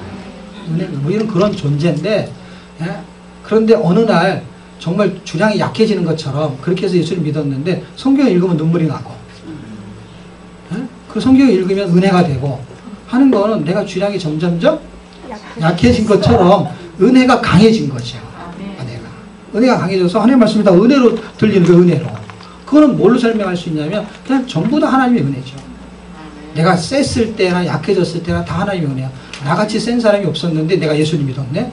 그럼 하나님의 은혜죠. 성령의 역사가 그거예요. 그거. 그 역사를 가지고 지금 성령이 역사를 해내는 건데 성령이 주도권을 가지고 있다는 거를 놓치시면 안 돼요. 성령이 주도권을 가지고 있어요. 그런데 이 주도권을 가지고 이제 세계 선교로 가는 거예요. 그래서 성령의 역사는 세계 선교의 초점이에요. 1차, 2차, 3차로 가요. 그게 이제 13장부터 14장은 1차 전도여행인 거 다 아시죠? 그렇죠? 그 다음에 그거는 지역이 갈라디아 쪽, 그냥 쉽게 말하면 아시아 지역이라고 얘기해요. 그리고 그 당시에 갔다 오고 나서는 15장 약간의 공백 기간이 있어요. 그리고 나서 16장, 17장, 18장 한 20여 절까지가 이제 2차 전도여행이에요. 그리고 1차 전도여행은 지역이 아시아 지역이고 2차는 고린도 지역이에요. 그리고 이때는 갈 때는 처음에 1차는 바나바하고 마가하고도 같이 갔어요. 그런데 이 2차 때는 바나바하고 마가는 둘이 딴 데로 가고, 여기는 이제 바울하고 누가하고 실라, 그 다음에 또 디모데, 이런 사람들이 이제 나중에 합류하더라도 어쨌든 이때부터는 이 사람들이 선교팀이 꾸려져요. 그래서 이 사람들이 선교를 하러 갈 때는 지역이 이제 유럽 쪽이 되고, 그 지역의 핵심적인 지역은 가장 오래 머무는 곳을 말하는 거예요. 거기만이 아니고 거기가 고린도 지역이에요. 그래서 한 1년 반 정도 머물어요. 그래서 거기서 브리스길라 아울라도 만나고, 이런 이야기가 이제 18장부터 이제 3차 전도여행으로 진입이 돼요. 3차 전도여행 진입이 되면서 21장쯤에서 3차 전도여행이 끝나요. 그리고 3차 전도여행은 에베소 지역이 주 무대예요. 그 에베소 지역이 주 무대이고, 이렇게 이야기를 하게 되면 약 21장 정도 오게 되면 일단은 이 1, 2, 3차는 끝나고 나중에 로마로 가게 되는 사건과 그 다음에 유라굴로 강통이 나오고, 그리고 28장에 가면은 이제 거기서 로마의 감옥에서 이태 동안 있게 되는 사건이 등장해요. 이렇게 하면 사도행전이 끝나요. 끝나는데 지금 제가 성령이 주도권을 갖고 있다 얘기했잖아요. 갖고 있는 거하고 이거 무슨 상관이 있느냐. 성령이 여기까지 가게 하는 것이 성령의 역사였다는 거예요. 지금 우리가 살게 하는 거, 이곳에 사는 거 전부 성령의 역사라는 걸 인식을 해야 되는데 잘 인식을 안 해요. 그 인식을 안 하는 것이 지금 이쪽에서 나를 어떤 식으로 이 땅에 거하게 해서 살게 하는지에 대한 감각이 약해지는 거예요. 아까 누구 말대로 마비가 와서 그런지. 자, 보세요. 1차 선교여행을 갔을 때가 아마 12장 후반부에 등장하는 사건부터 뜨는 거예요. 그게 그 바나바하고 바울이라는 사람이 안디옥 교회에 가서 1년 동안 선교를 해요. 교회를 아주 굳건하게 해요. 그때 성령이 역사하실 때 어떻게 역사하냐면은 바울과 바나바를 따로 세워라 이렇게 말해요. 누가 그랬죠? 성령이. 그래서 바울과 바나바 외에도 다른 사람이 있어요. 그렇지만 핵심적인 인물이 두 사람이 떠요. 그럴 때 이 사람들이 선교사가 돼요. 그렇죠?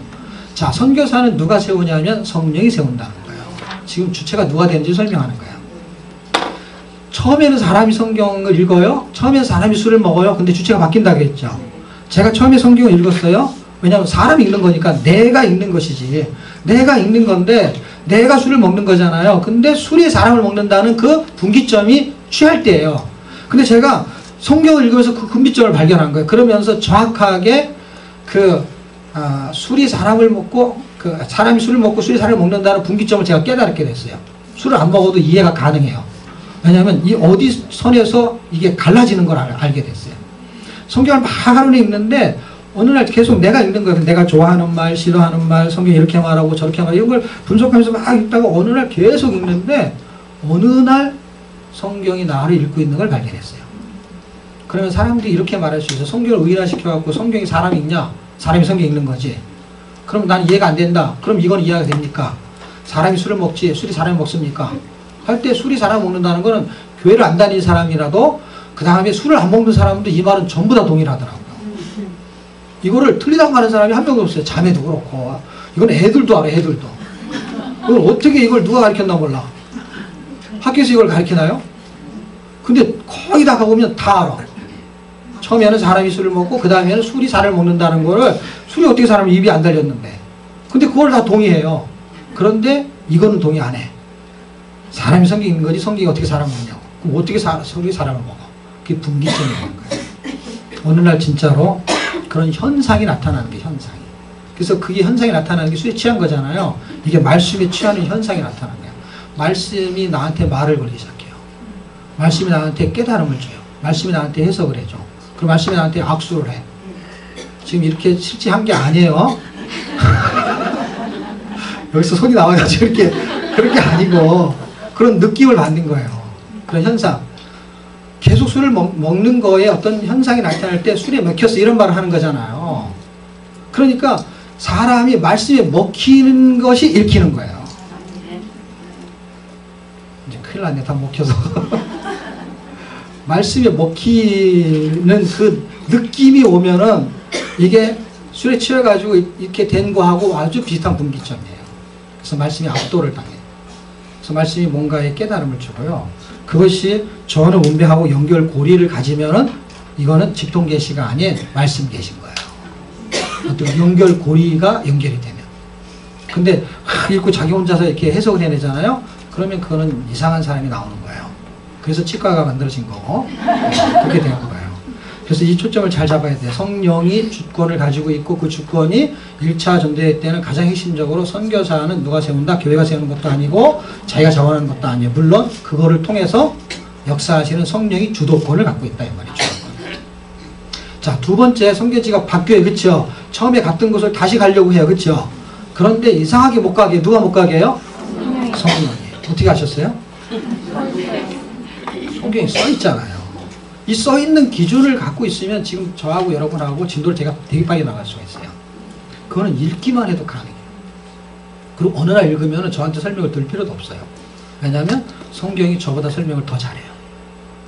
제가 잘할 것 같아요? 성경이 잘할 것 같아요? 여러분 몰라요? 내가 고등학생한테 설명하니까 대답을 하더라고.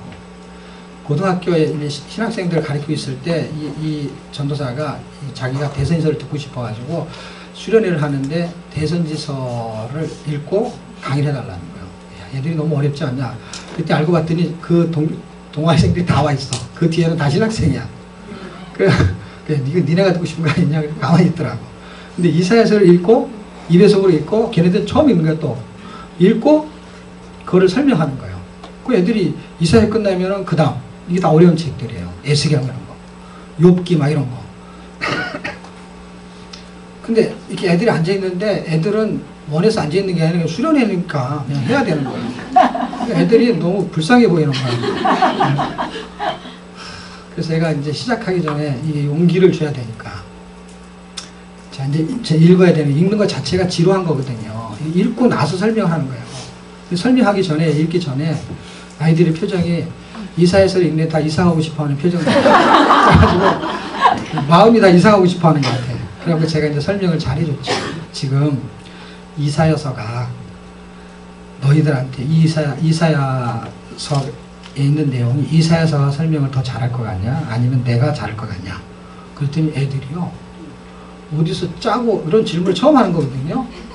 어디서 짜고 했는지요. 그냥 대답을 곧바로 하는 거예요. 여러분 대답을 곧바로 못했잖아요. 지금. 걔네들이 곧바로 하는데 이사요 그러는 거예요. 그러니까 잘 들으라고. 그래갖고 애들이 마음이 그 한마디에 이사야서를 잘 듣는 거예요. 분위기가 완전히 달라졌어요.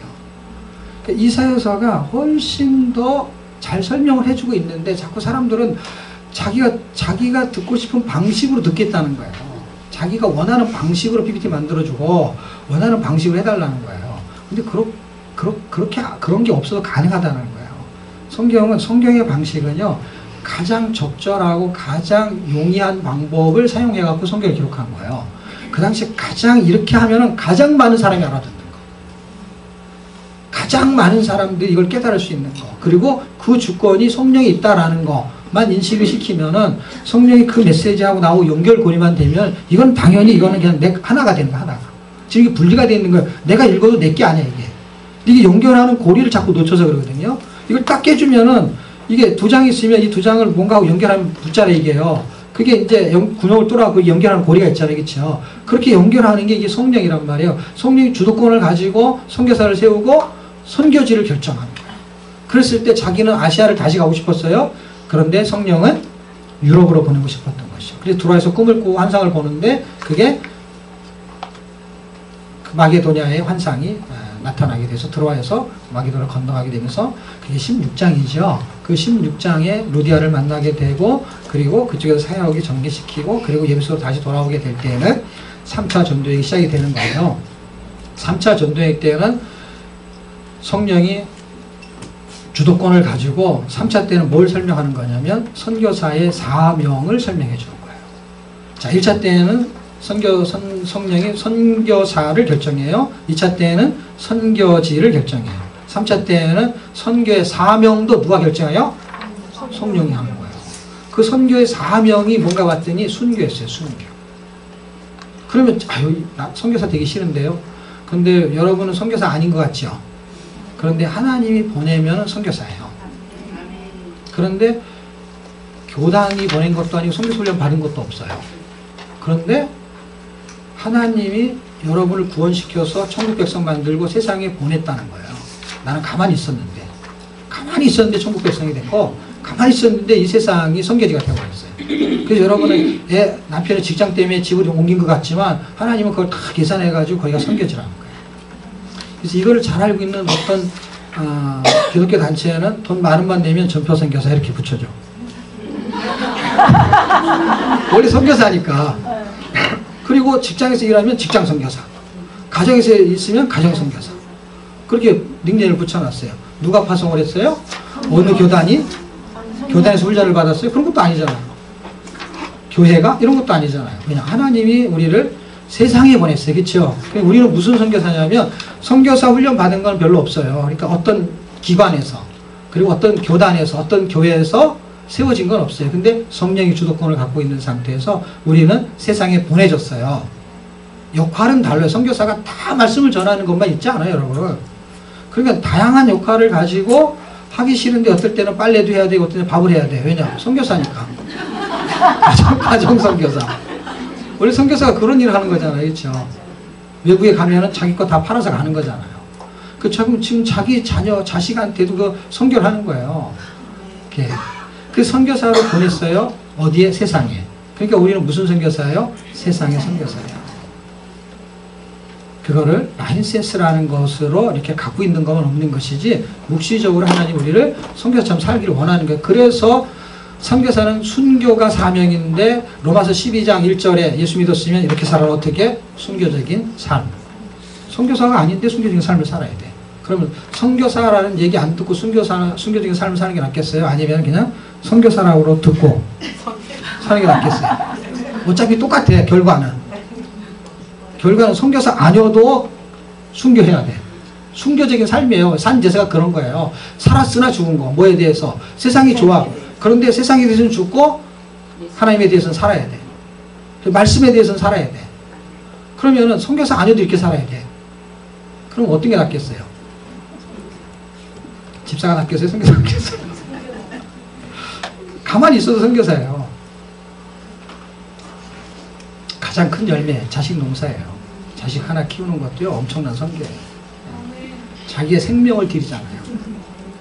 그리고 뭔가 빚진 거 없는데도 자꾸 달래, 이놈이. 그리고 이상하게 안 주면 안 될 것 같아. 그래서 어떻게 사는지 줄라 그래, 또 이상하게. 근데 또 이렇게 관계가 안 좋아서 자꾸 달라 그러게 하면은 이제 줄 게 없어. 그러면은 나를 잡아먹어라 해가지고 진짜 요한복음 6장을 방불해. 예수님처럼 살아. 가정에서. 네. 이게 지금 선교지예요. 선교사예요. 그 다음에 순교적인 사명이에요. 그래서 20장의 끝으로 가면 달려갈 길을 마치고, 그는 하나님이 성령이 주어로 등장하는 것 잘 보세요. 성령이 어떻게 하냐면 매임을 당할 것을 심령에 매어 성령에 매어 성령이 가르쳐줘요. 그걸 두루의 형제들한테도 가르쳐줘요. 그 다음에 누구한테도 가르쳐줘요? 아가보 맞나요? 네. 빌립 집사의 집에 유대에서 온 선지자 하나가 그 바울의 혁띠를 가지고 기도를 하니까 이 사람은 예루살렘에 가면 잡힌다는 거예요. 그런데 성령이 알려줬어요. 누구한테 처음에 알려줬냐면은 바울한테 알려줬어요. 그 다음에 이제 그 예루살렘에 가기 전에 가이사랴 빌립보 지역에 갈 때에 이제 빌립의 집사의 집에 들려요. 들리기 전에 두로를 먼저 가요. 근데 두로의 형제한테 알려줘요. 그 다음에 빌립 집사의 집에 갔을 때도 알려줘요. 그리고 이제 3번이나 알려준 거야. 자기한테 알려주고 다른 사람한테. 그럼 3-4번이야. 그쵸? 그러면 가라는 거야? 가지 말라는 거야? 가지 말. 그러니까 이게 자기 듣고 싶은 소리를 듣는다니까. 가서 잡히라는 얘기예요. 잡히라는 얘기인데 지금 잡힐까봐 가지 말라는 거예요. 두 사람은. 그리고 바울한테 얘기하는 거는 가서 잡힐 거니까 가서 잡히라는 얘기예요. 그럼 내가 가서 잡히게 생겼어. 그리고 다른 사람까지 다 알고 있어. 그리고 다른 사람이 나의 마음에 갈등이 있어. 어떤 갈등이냐면 가면 잡혀. 알았어. 근데 잡히기 싫어. 그런데 성령은 가라고 해. 그런데 그래 가야지 뭐. 그런데 두 군데를 거쳤는데 다 가지 말라는 거야. 그럼 우리는 이건 하나님의 뜻이라 그래. 그래 이게 자기가 듣고 싶은 소리라는 게, 이게 분별력을 지금 설명하는 거예요. 지금 바울이 가서 잡히고 예수님도 잡히는 걸 원하지 않았어요, 여러분. 팔수 말씀 2장이 어떻게 하기 원해요? 지나가는 게 자기 뜻이었어요. 그러니까 잡히는 것이 하나님의 뜻이기 때문에 잡히는 것이 자기 뜻 때문에 잡히는 게 아니야. 그 당시에 그도 하나님이기 때문에 동일선상에서는 잡혀야 되는데, 그래서 잡히는데 순종하는 거예요. 근데 인간과 하나님의 그 역할의 그 이중성을 갖고 있었잖아요. 신성과 인성. 그 두 가지를 동시에 대변한 거란 말이에요. 인간의 습성에서는요, 잡히지 않는 걸 원한다는 거예요. 이 땅에서 행복하게 사는 걸 원하는 거예요. 고난을 원하지 않는 거예요. 그런데 하나님이 그걸 허락하셨고, 어떤 거를 어떻게 살기를 원하냐면 그 고난을 통과하기를 원하는 거예요. 그 환난을 통과하기를 원하는 거. 어떻게? 성령의 주도권을 맡기면 통과할 수 있다는 거예요. 그 불 속에 들어갈 수 있고, 그 다음에 사자굴에 들어갈 수 있다는 거예요. 그 영광을 하나님은 허락한 것이죠. 그 결과치가 영광이니까. 자, 이런 과정을 거치면서 바울이 순교적인 사명을 갖게 돼요. 순교적인 사명을 갖지 않으면은 우리가 어떻게 되냐면, 내가 이론적으로 공부를 했어. 아까 같이 로마서 12장 1절. 그리고 이것도 우리가 할 때 대답을 할 때 가지 말라는 거 이렇게 말한 것이 결국 뭐가 되냐면은, 지식은 그런데 이론은 그런데 실제 현상이 나타나게 되면은 다 물어보잖아요. 목사님 기도해 주십시오. 이게 어떤 게 하나님의 뜻입니까? 할 때 자기가 더 잘 알아. 하나님의 뜻을. 그리고 목사님 말한 대로 결정하겠대. 그리고 말하면 자기하고 틀린 말을 하면 기도를 더 해보겠대. 자기가 원하는 대로 말하면 그건 하나님의 뜻이라는 거야. 야, 이거 대학을 가야 됩니까? 진학을 해야 됩니까? 이 사람하고 결혼해야 됩니까? 말해야 됩니까? 이게 다 둘 중에 하나 뭘 결정을 할 때. 이 교회를 다녀야 됩니까? 말해야 됩니까? 무슨 얘기를 할 때 이미 자기는 뭔가의 결정을 어느 정도 가지고 있어. 그런데 그 결정을 내리는 거에 대한 누군가 동조해 주는 사람이 나타나기를 원해.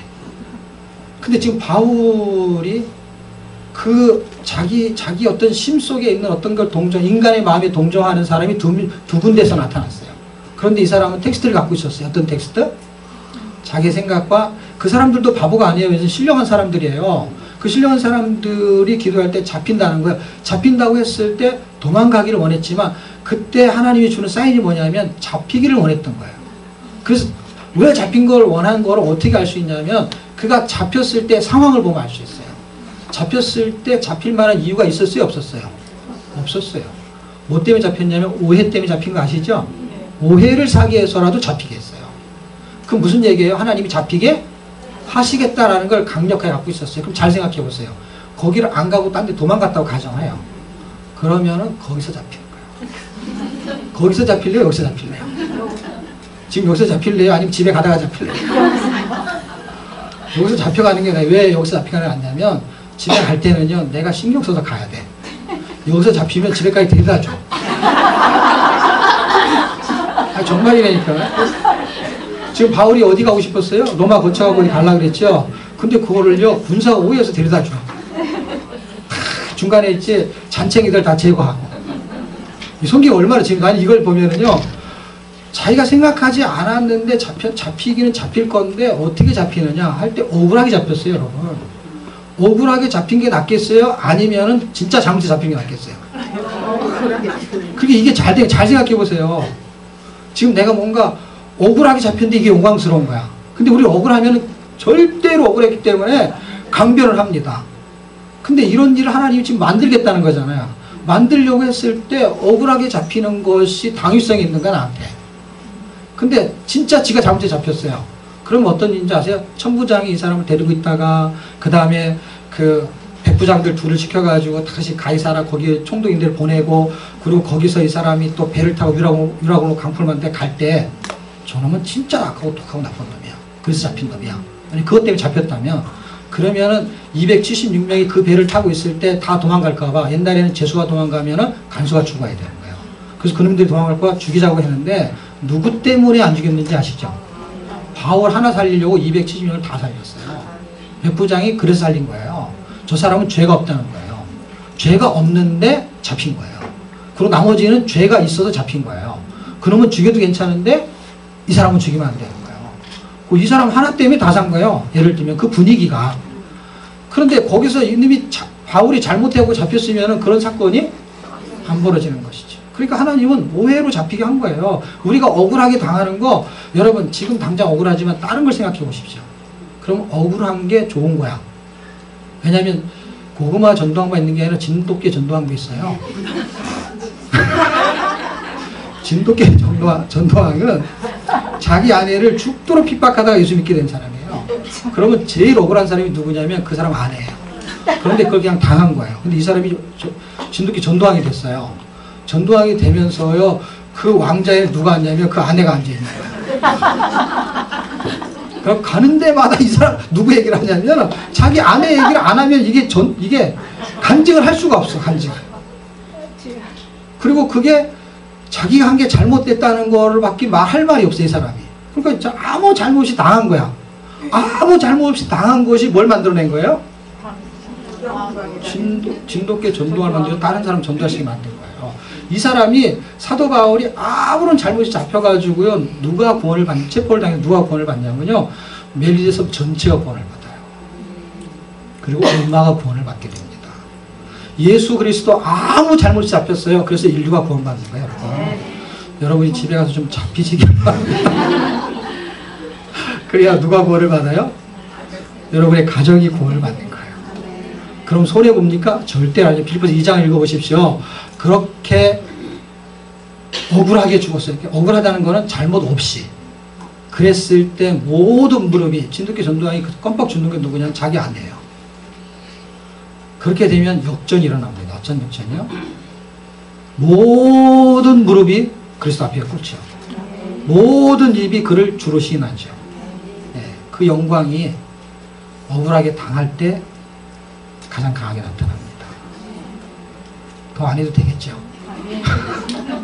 로마서, 고린도전서, 고린도후서는 다음 주에 갈라디아 살 때 그냥 뭐라 살게요. 어차피 이거 몇 장이나 그거 19권이나 몇 권 되지도 않으니까 세 권밖에 안 되잖아. 그 19권 할 때 하여튼 그냥 신약성경 27권 전체를 한번 훑어볼 텐데, 그 기준의 고리를 가지고 있으면 로마서부터 남은 서신서 요한계시록까지는 다음 주에 하도록 하겠습니다.